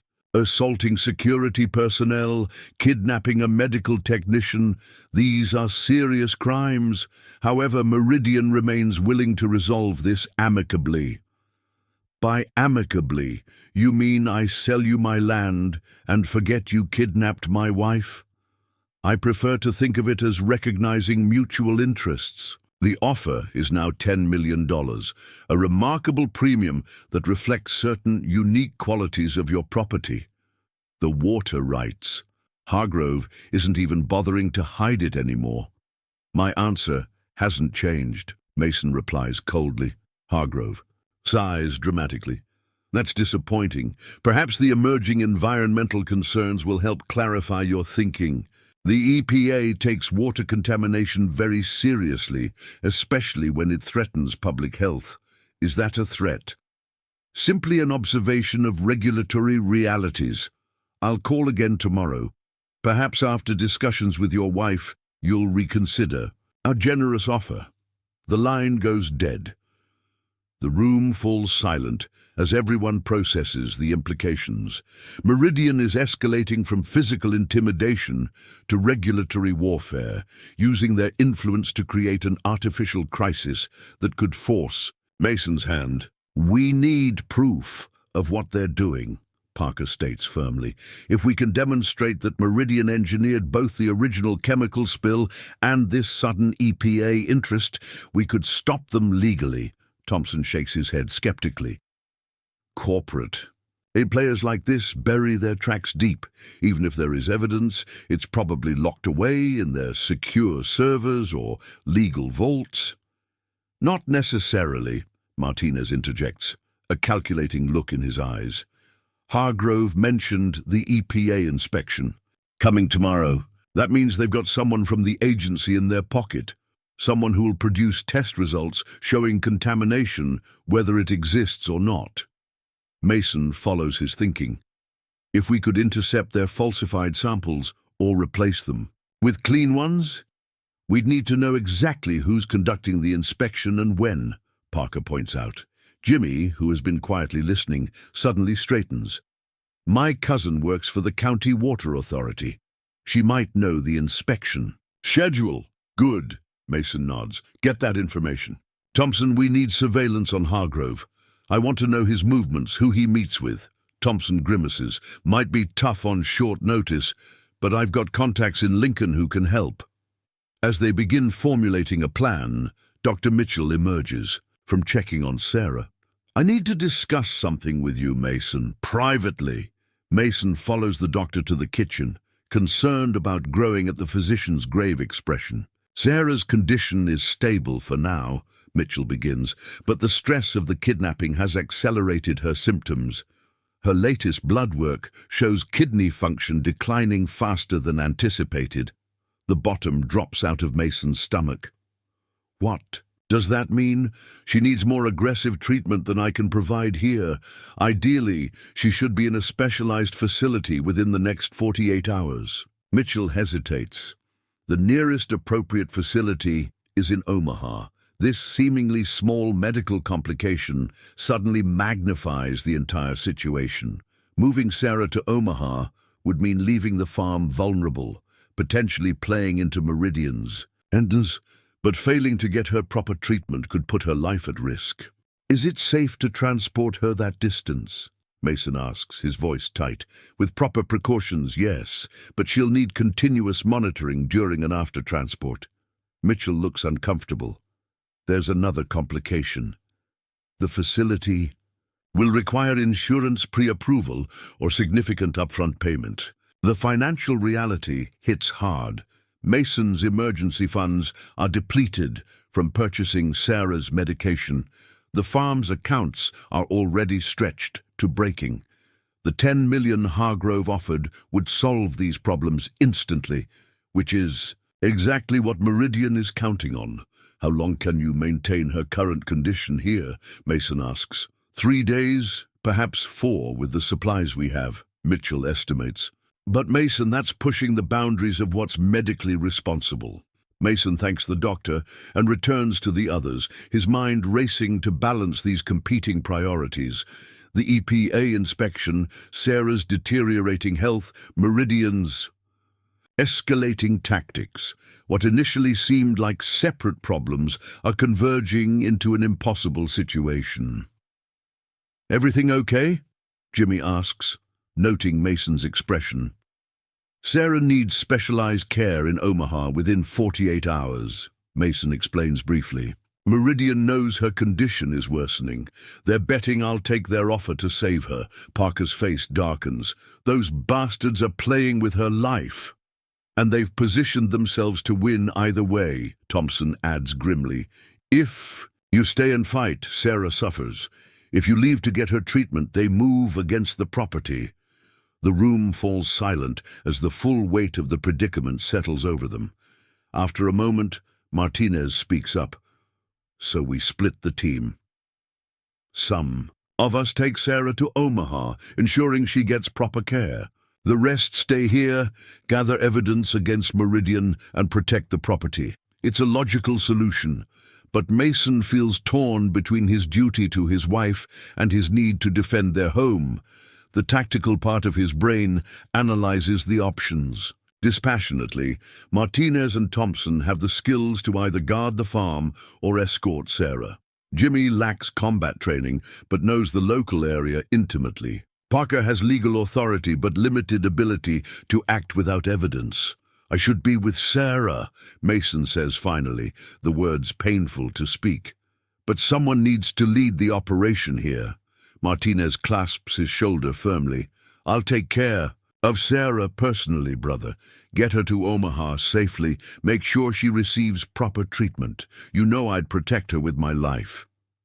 The offer brings a lump to Mason's throat. In their special forces days, Martinez was always the one who volunteered for the most dangerous assignments, who put others' safety before his own. And I'll go with them, Dr. Mitchell adds. I can monitor her condition during transport and coordinate with the specialists in Omaha. Relief mixes with gratitude as Mason realizes this could work. Thompson and I will stay here, gather evidence on the EPA inspection. Jimmy, we'll need your local knowledge. Count me in, Jimmy nods firmly. I'll do what I can officially, Parker adds, and feed you information from inside the department. But be careful, Meridian likely has people watching for anything unusual. As they flesh out the details of their plan, Mason is acutely aware of the clock ticking. They have less than 24 hours before the EPA inspection, and Sarah's condition requires action within 48 hours. It's a narrow window with little room for error. Later, as Mason sits beside Sarah, explaining the situation, she reaches for his hand. "You're torn," she observes softly, "between staying to fight and coming with me." Mason nods, unable to deny it. "Martinez will take good care of you. He's the best man I know next to you." "I know he will." Sarah's eyes hold steady on his. "And you need to be here, fighting for our home, for what's right." She squeezes his fingers weakly. "These people took me from our home, Mason. They're threatening not just us, but everyone in this county. Someone needs to stop them." Her understanding only deepens his love for her. Even now, weakened and in pain, Sarah's moral compass remains unshakable. "I'll come to you as soon as we've gathered the evidence," Mason promises. "Once we expose what Meridian is doing, this ends." Sarah smiles faintly. "Just be careful. Those corporate types play dirty." "So do special forces," Mason replies with grim determination. That evening, as Martinez and Dr. Mitchell prepare for tomorrow's journey to Omaha, Mason reviews the farm's defenses with Thompson. They've established observation posts covering all approaches, set up emergency communication protocols, and prepared fallback positions in case Meridian attempts another direct assault. "Still bothers me that Sawyer hasn't made a move yet," Thompson mutters, checking the ammunition stores. "That's not his style. He's wounded, physically and professionally," Mason reasons. "He'll want to regroup, maybe bring in additional assets." "Or he's planning something we haven't anticipated," Thompson counters. "Sawyer was Delta Force. They don't give up, they just change tactics." The observation gnaws at Mason. What if the EPA inspection and Hargrove's phone call are misdirection?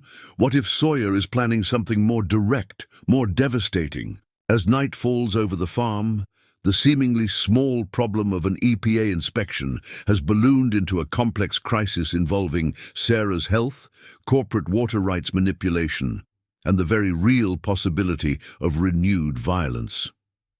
Mason stares out at his darkened fields, the weight of responsibility heavy on his shoulders. Tomorrow, he'll have to say goodbye to Sarah, not knowing when he'll see her again. Tomorrow, he'll face both bureaucratic enemies and potentially armed adversaries. Tomorrow, the true test of his resolve and skills will begin.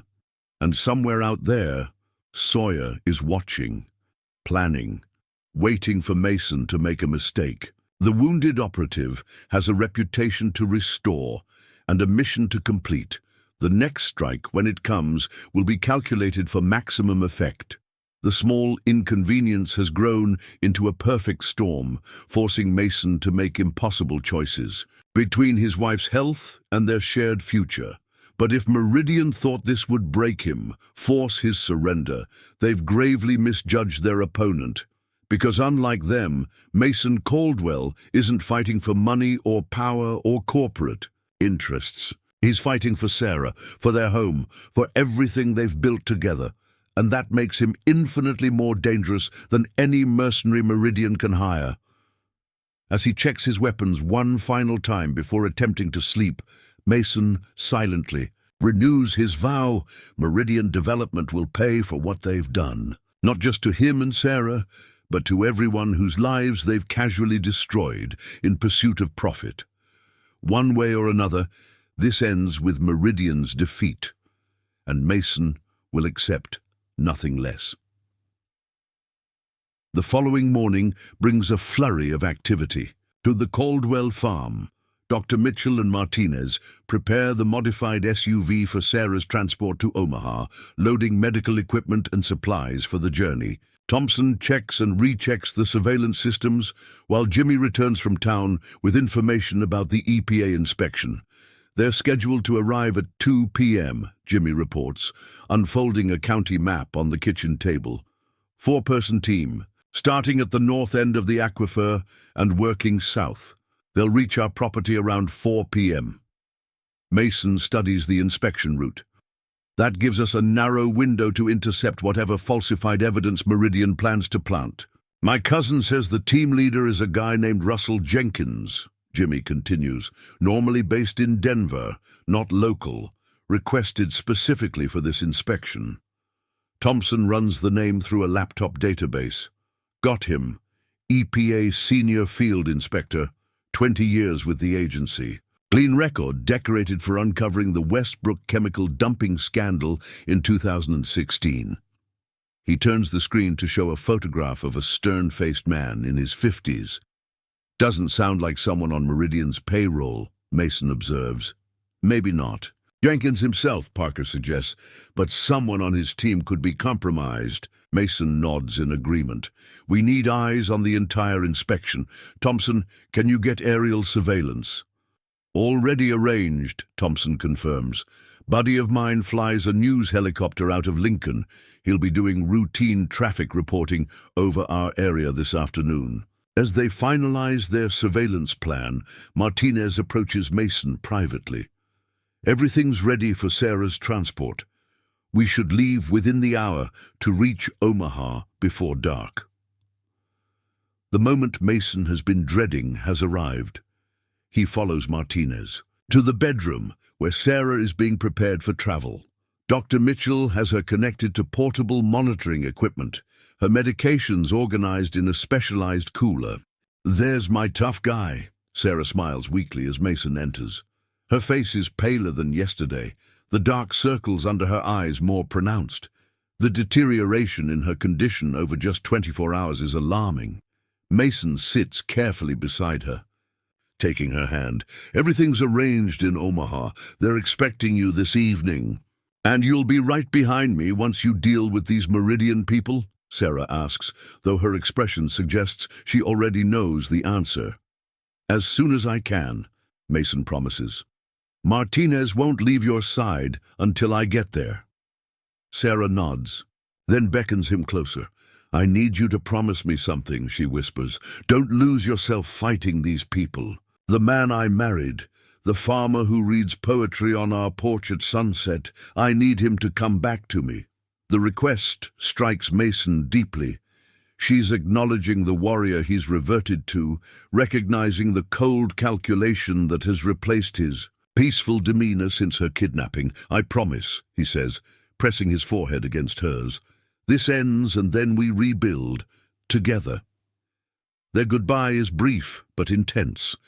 Words are inadequate when their future hangs in such precarious balance.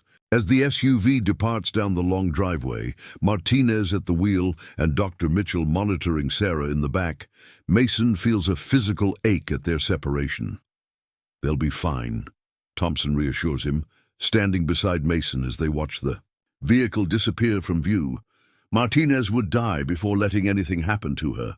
It's not just external threats I'm worried about, Mason admits. Her condition is worsening faster than expected. Thompson places a hand on his shoulder. Then let's make sure we end this quickly. Get you back to her side where you belong. With Sarah safely en route to Omaha, Mason refocuses on the immediate threat, the EPA inspection and whatever Meridian has planned around it. Parker has reluctantly returned to his official duties, promising to maintain discreet communication throughout the day. By noon, everything is in place. Thompson monitors the surveillance feeds from inside the house, while Jimmy positions himself in the North Woods, providing eyes on the county road approach. Mason installs himself in a hunting blind, overlooking the natural spring on his property, the most likely target for any planted evidence. The waiting is familiar to Mason, reminiscent of surveillance operations during his Special Forces days. His mind remains clear, focused on the mission parameters, though his thoughts occasionally drift to Sarah, now miles away and growing more distant by the minute. At precisely 1:58 p.m., Thompson's voice comes through the secure comlink. EPA vehicles approaching the county line. 2 standard government SUVs, 4 personnel as expected. Visual confirmation on Inspector Jenkins, Mason asks. Affirmative. He's driving the lead vehicle. For the next hour, Mason tracks the inspection team's progress through updates from Thompson and Jimmy. They move methodically from site to site along the aquifer, collecting water and soil samples according to standard EPA protocols. Nothing appears unusual about their procedures. At 3:30 p.m., a new development emerges. Black sedan approaching from the South Access Road, Thompson reports suddenly. 2 occupants, driving slowly like they're looking for something. Can you identify? Mason asks, tensing. Negative on facial recognition from this distance, but the vehicle matches the one Sawyer was driving at the pharmacy. Mason processes this information quickly. They're making their move ahead of the EPA team. Jimmy, maintain position. Thompson, track that sedan. They've stopped about half a mile from your spring, Thompson updates moments later. 1 occupant exiting with what looks like sampling equipment, heading into the woods. I'll intercept. Mason decides, moving silently from his position. Keep me updated on the EPA team's location. Moving through the dense undergrowth with practiced stealth, Mason navigates toward the coordinates Thompson provided. The familiar weight of the Beretta at his hip is reassuring as he closes in on the intruder. From behind a thick oak, Mason spots him, a man in nondescript outdoor clothing carrying a backpack and what appears to be water sampling equipment. He moves with purpose, checking a GPS device frequently, heading directly for the spring. Mason circles wide, positioning himself between the man and his target. When the intruder is just 30 yards from the spring, Mason steps into view, weapon raised. That's far enough, he calls firmly. The man freezes, slowly raising his hands. Easy there, friend. I'm just doing some environmental testing. For who? Mason demands, advancing cautiously. Independent environmental consultant, the man claims smoothly. Routine watershed monitoring. On private property, without permission? Mason keeps his weapon trained on the man's chest. Empty. The backpack. Slowly. The man hesitates, then carefully removes the backpack and places it on the ground. Look, there's been a misunderstanding. I can show ID. Open the backpack first, Mason interrupts. Reluctantly, the man unzips the pack, revealing several sealed containers labeled as water samples. Mason immediately notes something suspicious. The containers are already filled. Interesting technique, Mason observes coldly. Collecting samples before reaching the water source. The man's expression shifts from professional concern to calculation. You're Caldwell, aren't you? Empty your pockets too. No sudden movements. As the man complies, Mason's comlink activates. Mason, Thompson's voice comes urgently. Second subject from the sedan is moving in your direction, armed, approaching from the southwest. The warning comes just as Mason spots movement in his peripheral vision. He ducks behind a tree as a gunshot cracks through the forest, splintering bark where his head had been moments before. Contact, Mason reports tersely into his comm. Armed hostiles. The first man uses the distraction to dive for cover, drawing a concealed handgun from an ankle holster. Mason finds himself caught between 2 armed opponents, both using the dense forest for concealment. Drop your weapon, Caldwell, a voice calls. The second man moving to flank him. Meridian just wants to talk.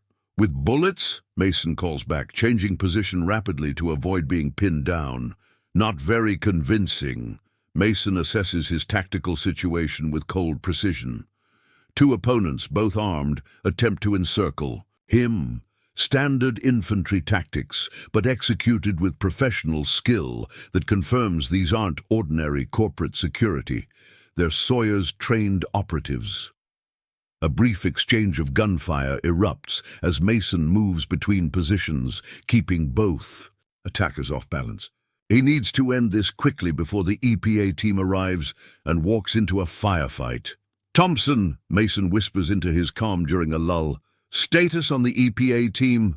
15 minutes out, Thompson replies. Jimmy's moving to intercept and delay. To them, Mason formulates a plan. The first operative, the one with the falsified samples, is the priority target. Those samples are evidence of Meridian's scheme to manufacture environmental concerns. Using the techniques that made him so effective in combat zones, Mason begins a careful flanking maneuver. Instead of engaging directly, he circles wide, using natural cover to mask his movement until he's positioned behind the first operative. The man is so focused on where he expects Mason to be that he doesn't sense the danger until it's too late. Mason closes the final distance in silence, then presses his Beretta against the back of the man's head. "Don't move," he orders quietly. "Drop the weapon." The man complies, his handgun falling to the forest floor. "Now call your partner," Mason instructs. "Tell him you've got me cornered. Bring him to us." The operative hesitates, but compiles when Mason increases pressure with the barrel. "Jackson, I've got him pinned behind the big oak. Come around east and we'll take him." Mason pulls his captive behind cover just as the second operative, Jackson, approaches cautiously from the direction indicated. When he realizes the trap, it's too late. Mason has both a clear line of sight and cover. "Drop it," Mason orders, his weapon now trained on Jackson. "Or your friend dies first." A tense standoff ensues, but Jackson eventually lowers his weapon, recognizing the tactical disadvantage. Mason zip-ties both men efficiently, then examines the backpack of falsified samples. Each container is carefully labeled with coordinates on Mason's property, particularly around the spring. Testing the liquid inside one via smell reveals a pungent chemical odor, definitely not natural spring water, but something doctored to appear contaminated. "Who sent you?" Mason demands. The operatives exchange glances but remain silent. "Sawyer or Hargrove?" Mason presses. "We're just doing a job," Jackson finally responds. "Nothing personal." Mason's comlink activates again. "Mason," Thompson's voice comes urgently. "New development. 2 more vehicles approached from the east. Not EPA. Tactical team by the looks of it. The situation has just escalated dramatically. What began as an attempt to plant false evidence has suddenly transformed into something much more aggressive." "How many?" Mason asks. "At least 6 operatives, fully equipped. Military-grade weapons and gear. They're deploying in a standard search pattern." Mason processes this information rapidly. This isn't just escalation. It's an assault team, likely dispatched when the first 2 operatives failed to report success. Sawyer is done with subtle approaches. "Jimmy, get clear," Mason orders into his comm. "Thompson, initiate Protocol Echo." Protocol Echo, named after their team's emergency extraction procedure from combat zones, is the contingency plan they established last night. Thompson will activate remote diversions on the far side of the property, then fall back to the secondary position they established in an abandoned hunting cabin 2 miles west. Mason secures the falsified samples in his own pack, ensuring the evidence is preserved. To the captured operatives, he says coldly, "Your backup is coming, but they won't find you in time if you try to warn them. Stay quiet, stay alive. Understand?" Both men nod, recognizing the deadly seriousness in Mason's eyes. Moving silently through the forest, Mason navigates away from the approaching tactical team. His immediate priority is extracting evidence, not engaging superior numbers in open combat. He can hear them now. Disciplined movement through the undergrowth, comm chatter just at the edge of audibility, the distinctive sounds of weapons being readied. Mason's phone vibrates with an incoming text. It's from Parker. "EPA team diverted. Anonymous bomb threat at county office. Safe for now. At least the immediate danger of the EPA team walking into an armed confrontation has been averted." Mason sends silent thanks to Jimmy, who must have found a way to trigger the diversion. Just as Mason reaches the edge of the forest, movement ahead stops him cold. A figure in tactical gear emerges from between the trees, weapon raised, scanning the area methodically. Mason freezes, using the natural camouflage of the forest shadows. The operative is good, professional, alert, constantly moving to avoid presenting a stationary target. Mason recognizes Delta Force training protocols in his movement patterns. These aren't just hired guns, they're elite operators. Mason weighs his options. He could attempt to bypass the sentry, but the risk of detection is high. Engaging means alerting the entire team to his position. Neither choice is optimal. The decision is made for him when his comlink suddenly emits a burst of static, Thompson trying to warn him of something. The operative's head snaps in Mason's direction, weapon immediately tracking the sound. Mason moves instantly, closing the distance before the man can fire. They collide in a controlled tackle, Mason driving the operative to the ground while simultaneously controlling his weapon arm. It's close-quarters combat at its most lethal, silent, brutal, and technically precise. The operative is skilled, countering Mason's initial move with a technique that nearly breaks his grip. They grapple in deadly silence, each seeking advantage, each recognizing the other's professional capacity. Mason finally gains the upper hand with a maneuver perfected during close combat training, a precision strike to the brachial nerve cluster that temporarily paralyzes the operative's arm. The momentary advantage is all Mason needs to deliver a knockout blow to the base of the skull. Breathing heavily, Mason secures the unconscious operative with his last zip tie, then appropriates the man's radio. Through it, he can hear the team. Coordinator, no response from Stevens. Jackson and Mercer are still offline. Converge on Sector 4 and sweep east to west. Remember, the primary objective is retrieval of samples and elimination of evidence. Secondary objective remains intact. The clinical reference to elimination of evidence sends a chill through Mason. This isn't just about falsifying environmental data anymore. It's about removing witnesses and covering tracks. The escalation has gone beyond property intimidation to potential murder. Moving with renewed urgency, Mason makes his way toward the extraction point where he's supposed to rendezvous with Thompson and Jimmy. The tactical team's radio chatter indicates they've found their bound colleagues and are now executing a coordinated search pattern centered on Mason's last known position. Just as Mason reaches the small creek that marks the boundary of his property, multiple gunshots echo through the forest behind him. Not random fire, but the controlled bursts of professionals engaging targets. Thompson, status. Mason demands into his comm. Static is the only response. Jimmy, Thompson, report. After an agonizing moment, Jimmy's voice comes through, breathless and panicked. They found us. Thompson's hit. We're pinned down at the old tractor shed. The shed is nearly a quarter-mile from Mason's position, in the opposite direction from their planned extraction point. The tactical team must have split their forces, some pursuing Mason while others circled around to cut off escape routes.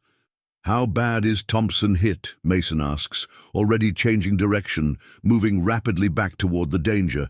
Shoulder, I think. He's conscious but losing blood. Mason, they're using thermal imaging. They spotted us through the walls. The revelation that the tactical team has advanced equipment raises the threat level significantly. Thermal imaging negates many of Mason's advantages in stealth and forest knowledge. Hold position, Mason instructs. Basic first aid on Thompson, then prepare to move on my signal. They've got us surrounded, Jimmy protests. There's at least 4 of them out there. Trust me, Mason says firmly. I'm coming to you. Be ready to move fast. What had begun as a mission to intercept falsified environmental evidence has escalated into a life-or-death situation against trained killers with military-grade equipment. The stakes have risen far beyond property disputes or corporate maneuvering. Meridian is now demonstrating willingness to eliminate anyone standing in their way. Mason moves through the forest like a ghost, calling upon every skill from his special forces days. The weight of the evidence in his pack reminds him of what's at stake, not just his farm or his own safety, but exposing a corporation willing to threaten an entire region's water supply for profit. As he approaches the tractor shed, a dilapidated structure where he stores old farming equipment, Mason can see the tactical team's deployment. They've established a perimeter with operators positioned to cover all potential exit points. Their coordination suggests a unified command structure, likely Sawyer himself directing the operation. Using the radio appropriated from the unconscious operative, Mason monitors their communications. Confirmed 2 targets inside the structure, 1 wounded, awaiting final authorization before breach. Authorization granted, comes a new voice that Mason immediately recognizes as Keith Sawyer. No witnesses, clean sight afterward. Primary. Target Caldwell remains at large. Maintain perimeter awareness. The cold-blooded order confirms Mason's worst fears. This isn't capture or intimidation. It's an assassination team preparing to execute Jimmy and Thompson, then destroy any evidence of their presence. Mason assesses the tactical situation. Direct engagement against superior numbers with better equipment would be suicide. He needs a diversion, something to disrupt their carefully planned operation. His gaze falls on the fuel tank of an ancient combine harvester, partially hidden under a tarp near the forest edge.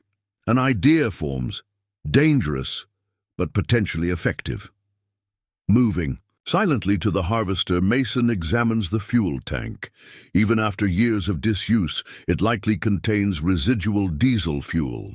Using his knife, he punctures the tank, then creates a makeshift fuse using cordage from his pack, soaked in the leaking fuel. With the trap prepared, Mason positions himself with clear sightlines to both the shed and the tactical team's positions. The timing will be critical. The diversion needs to create enough chaos for Jimmy to move Thompson without exposing them to direct fire. "Jimmy," Mason whispers into his comm, "when you hear the explosion, exit through the back wall where the boards are rotted. Move directly west into the tree line. I'll cover you." Explosion? What explosion? Jimmy's voice is tense with fear. "Just be ready, and tell Thompson to hang on." Mason lights the makeshift fuse, then immediately begins moving to his cover position. The fuse burns quickly, faster than anticipated. Mason barely reaches his firing position when the fuel tank ignites with a thunderous explosion, sending a fireball into the afternoon sky and showering burning debris across the tactical team's carefully established perimeter. The effect is immediate and chaotic. Several operators are thrown to the ground by the concussive force. Others turn their attention and weapons toward the unexpected threat, momentarily forgetting their original targets. In that critical moment of confusion, Mason opens fire with precise shots aimed at the tactical team's positions. He doesn't target the men themselves. He's not attempting to kill them, but rather their equipment.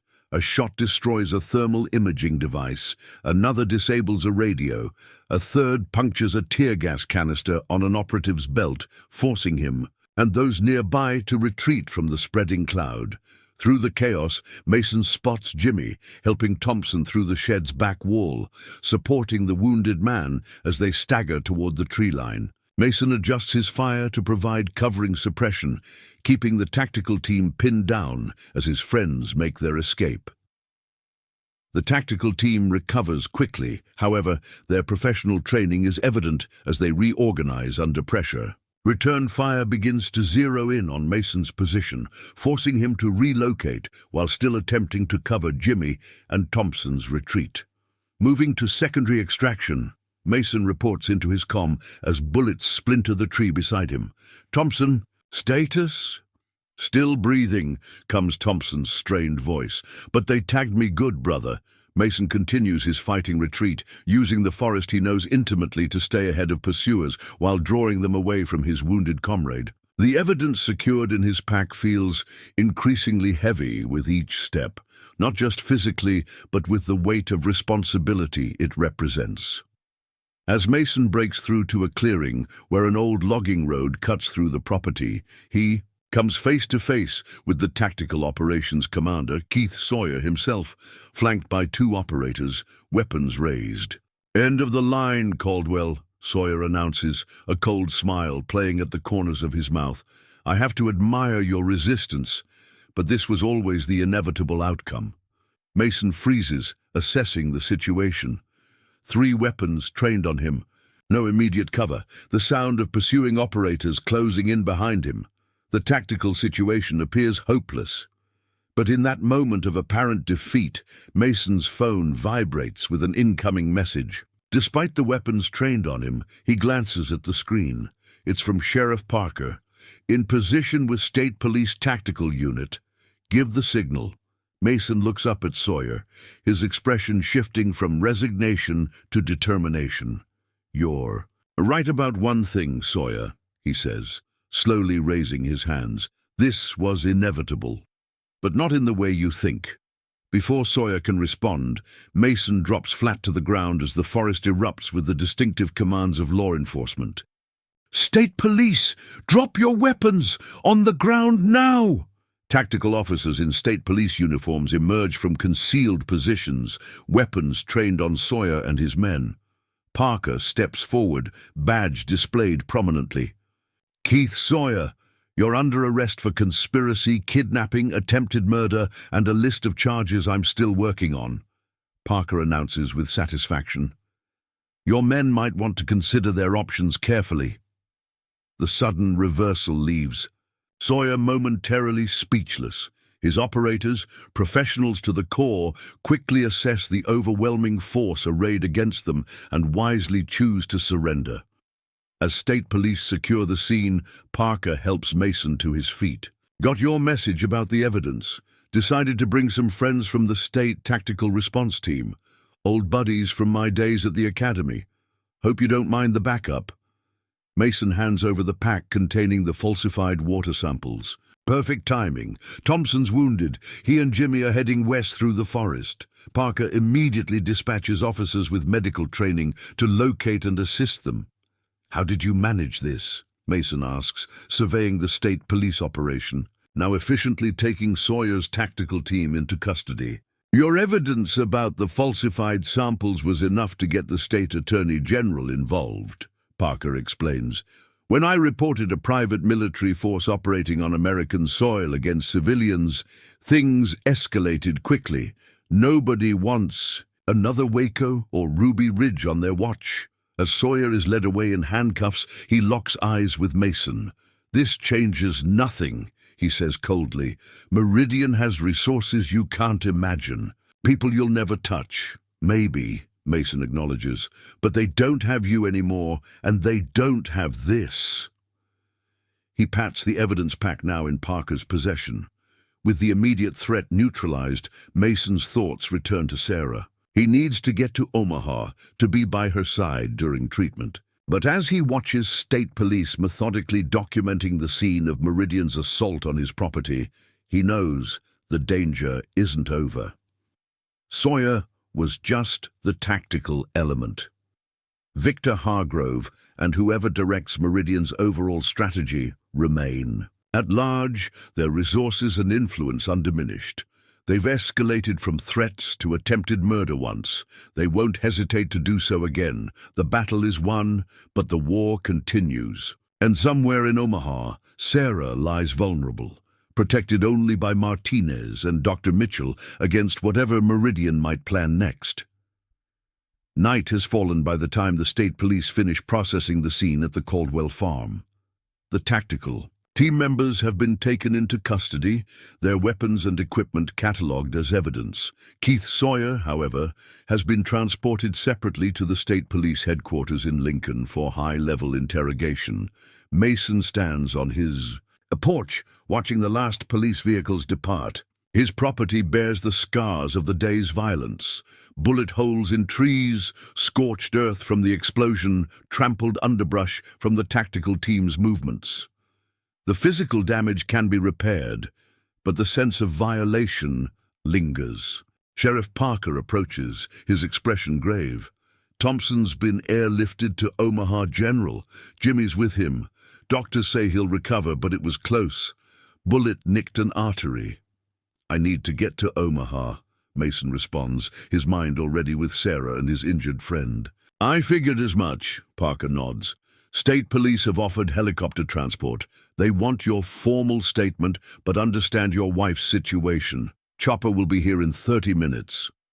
The state police helicopter arrives precisely on schedule, touching down in the open field beside Mason's house. As the rotors whip dust into the night air, Mason boards with a small bag of essentials and the weight of unfinished business on his shoulders. At Omaha General Hospital, Mason is escorted through quiet corridors to the specialized treatment wing where Sarah is receiving care. Martinez stands guard outside her room, alert despite the hours that must have passed since his arrival. His face shows relief when he spots Mason. She's stable, Martinez reports immediately. Responding well to the new treatment protocol. Doctor. It says timing was perfect. Any later would have meant permanent kidney damage. Mason enters Sarah's room quietly. The space is dim, except for the soft glow of monitoring equipment. Sarah appears to be sleeping peacefully, her breathing steady, color already improved from when he last saw her. Dr. Mitchell sits in a corner chair reviewing charts, looking exhausted but satisfied. The specialized treatment is already showing. Positive results, Mitchell says softly, rising to greet Mason. Her kidney function is stabilizing. We'll know more tomorrow, but the specialists are optimistic. Sarah stirs eventually, her eyes fluttering open. You're here, she murmurs, a smile spreading across her face. I was dreaming about you. Good dreams, I hope, Mason responds, leaning forward to kiss her forehead. The best kind. You were reading. Poetry on our porch swing. Her expression turns serious. Is it over? Did you stop them? Before Mason can answer, a soft knock interrupts. Martinez opens the door slightly, his expression tense. Mason, someone's here to see you. Says it's urgent. In the hallway, a woman in a crisp pantsuit awaits. Her badge identifies her as Special Agent Diana Chen, FBI. Mr. Caldwell, she begins formally. I apologize for the intrusion, but we need to speak immediately. There's been a development. Agent Chen leads Mason to a small conference room where several people await. Mason immediately recognizes Sheriff Parker, looking exhausted but determined. The others are introduced as representatives from the State Attorney General's office and the Environmental Protection Agency's Criminal Investigation Division. What's happened? Mason asks, tension returning to his shoulders. Agent Chen takes the lead.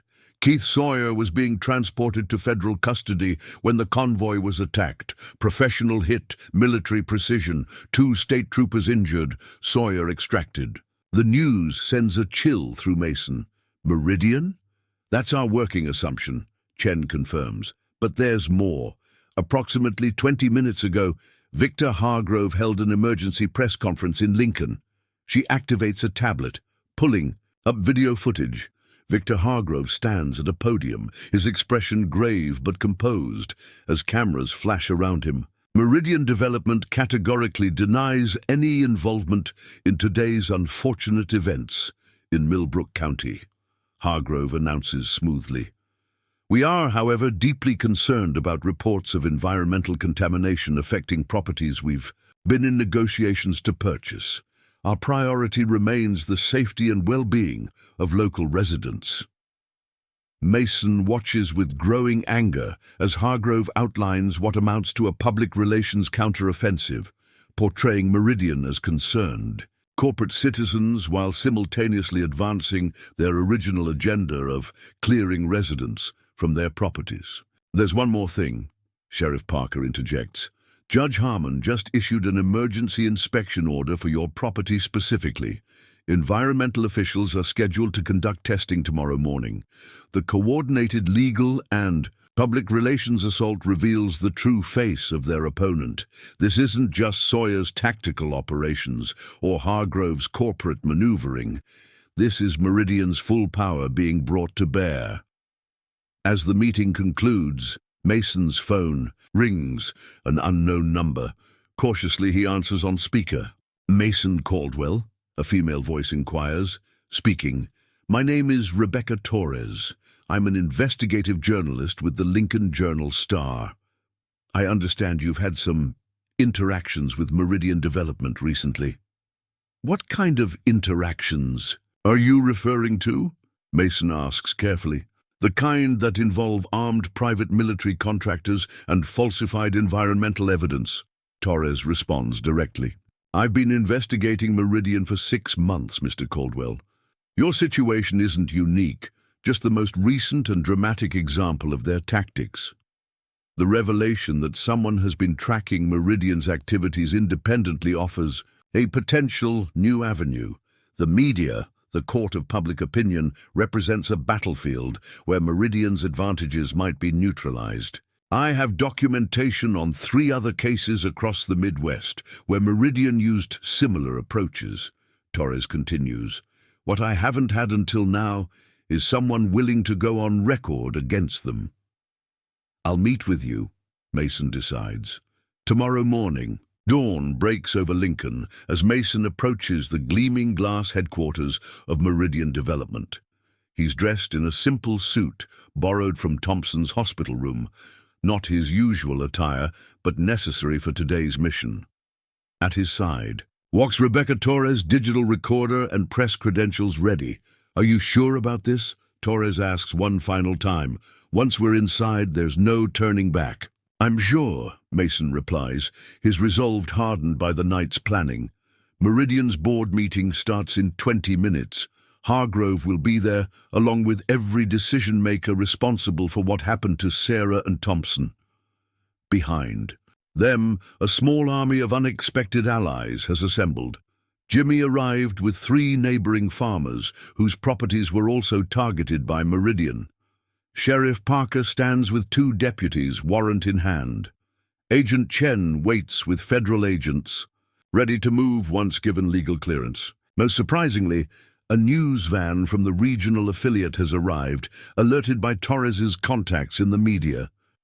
What began as Mason's personal vendetta has transformed into something larger, a community standing against corporate predation. Law enforcement prepared to enforce justice, media ready to expose corruption. "Remember," Mason tells Torres, "get me into that boardroom. The rest will take care of itself." They enter the lobby, approaching the security desk with confident strides. Mason presents Thompson's business card, claiming an appointment with Hargrove. The security guard makes a quick call, then nods them through. Apparently, Meridian's board members are expecting various presentations this morning. In the elevator rising to the executive floor, Mason checks his watch. The timing must be precise for what he's planned. Torres gives him a questioning glance, but Mason simply nods reassuringly. The elevator doors open to reveal a sleek reception area. A polished administrative assistant looks up with a practiced smile. "May I help you?" Rebecca Torres, Lincoln Journal-Star, the reporter, introduces herself professionally. "And this is Mason Caldwell. We have information critical to the board meeting currently in session." The assistant's smile falters slightly at Mason's name. "I'll need to check if they can be interrupted." "They'll want to hear this," Mason interrupts firmly. "It concerns the Millbrook County acquisitions and some recent tactical decisions." Recognition and alarm flash across the assistant's face. Without waiting for further permission, Mason strides past her toward the boardroom doors. Torres hurries to keep up, digital recorder now active in her hand. Mason pushes open the double doors with purpose, stepping into a scene of corporate power. Around a massive mahogany table sit 12 men and women in expensive suits, documents spread before them. At the head of the table stands Victor Hargrove, mid-presentation, pointing to projected images of Mason's farm and the surrounding properties. Conversation stops abruptly as all eyes turn to the intruders. Hargrove freezes, recognition and shock.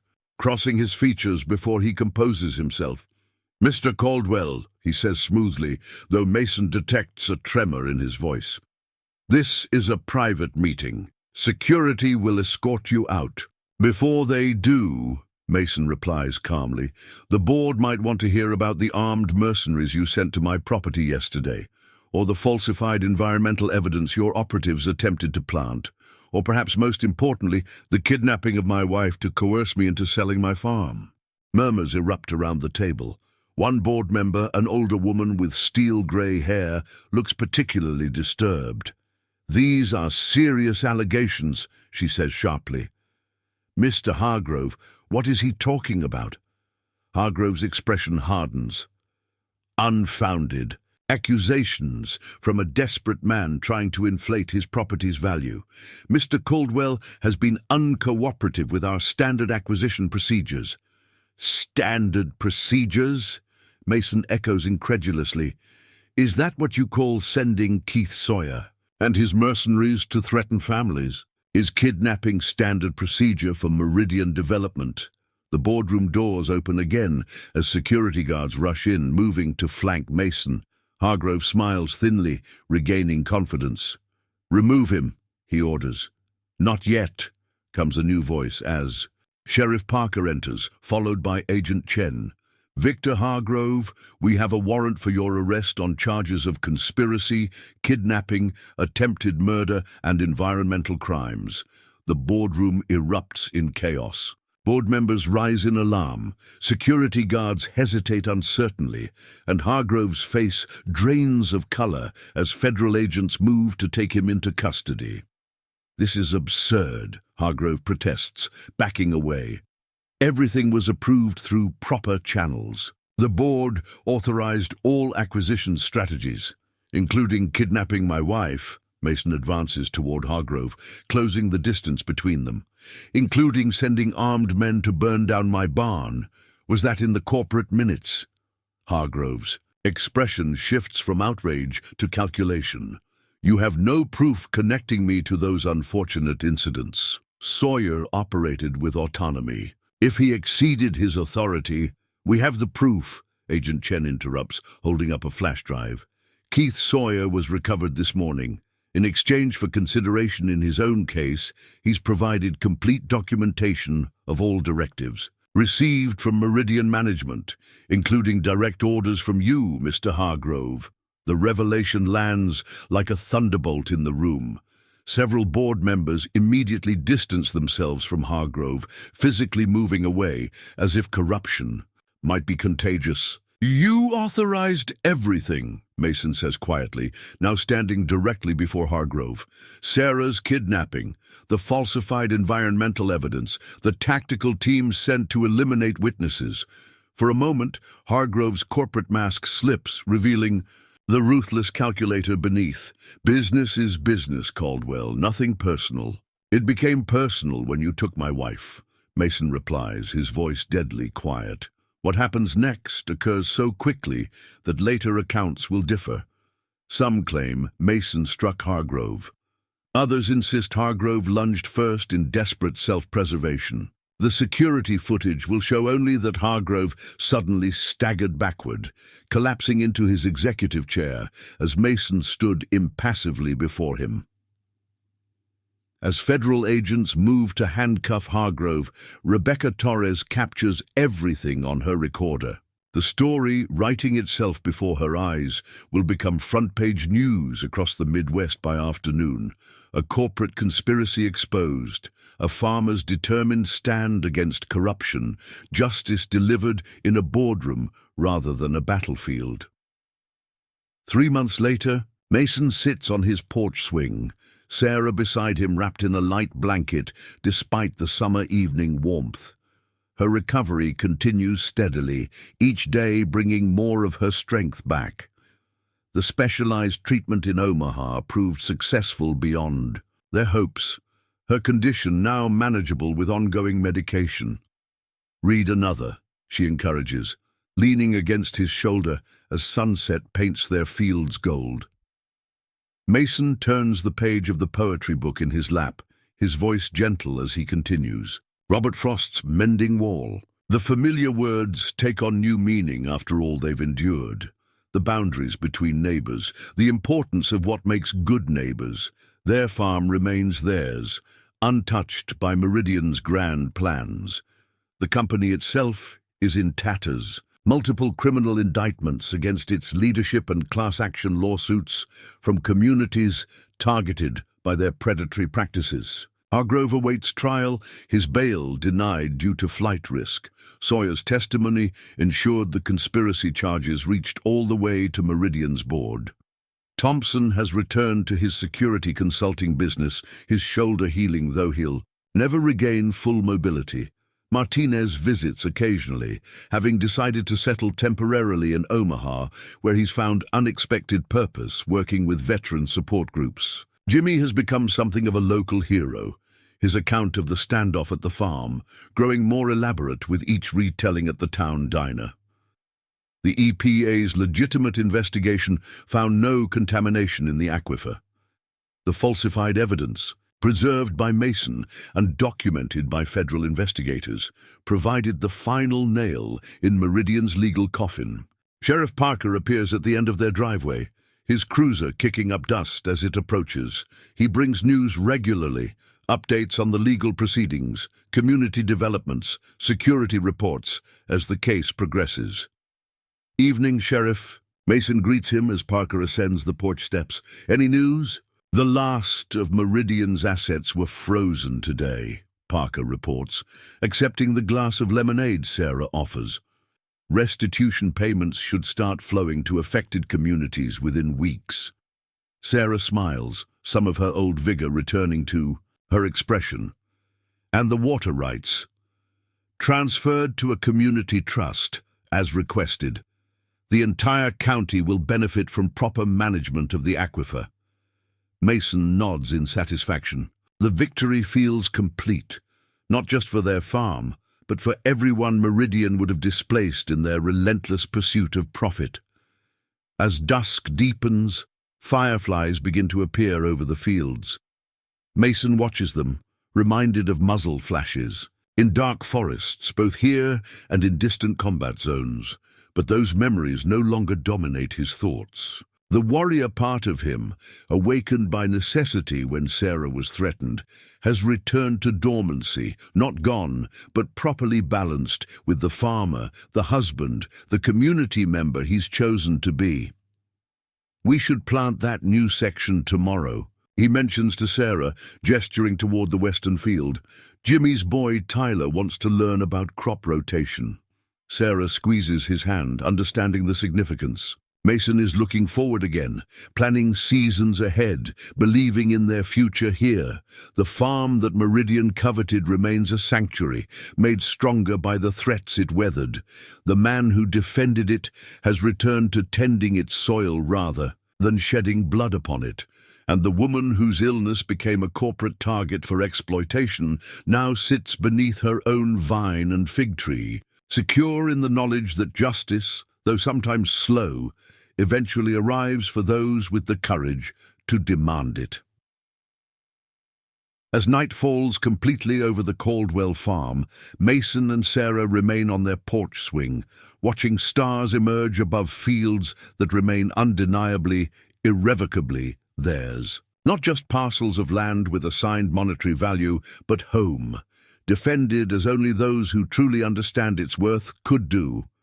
In the distance, coyotes begin their nightly chorus, wild and free on the edges of civilization. Mason listens, arm around his wife, at peace with both the wildness and the civilization within himself. The battle is over. The homestead endures. Up next, you've got 2 more standout stories right on your screen. If this one hits the mark, you won't want to pass these up. Just click and check them out. And don't forget to subscribe and turn on the notification bell so you don't miss any upload from us.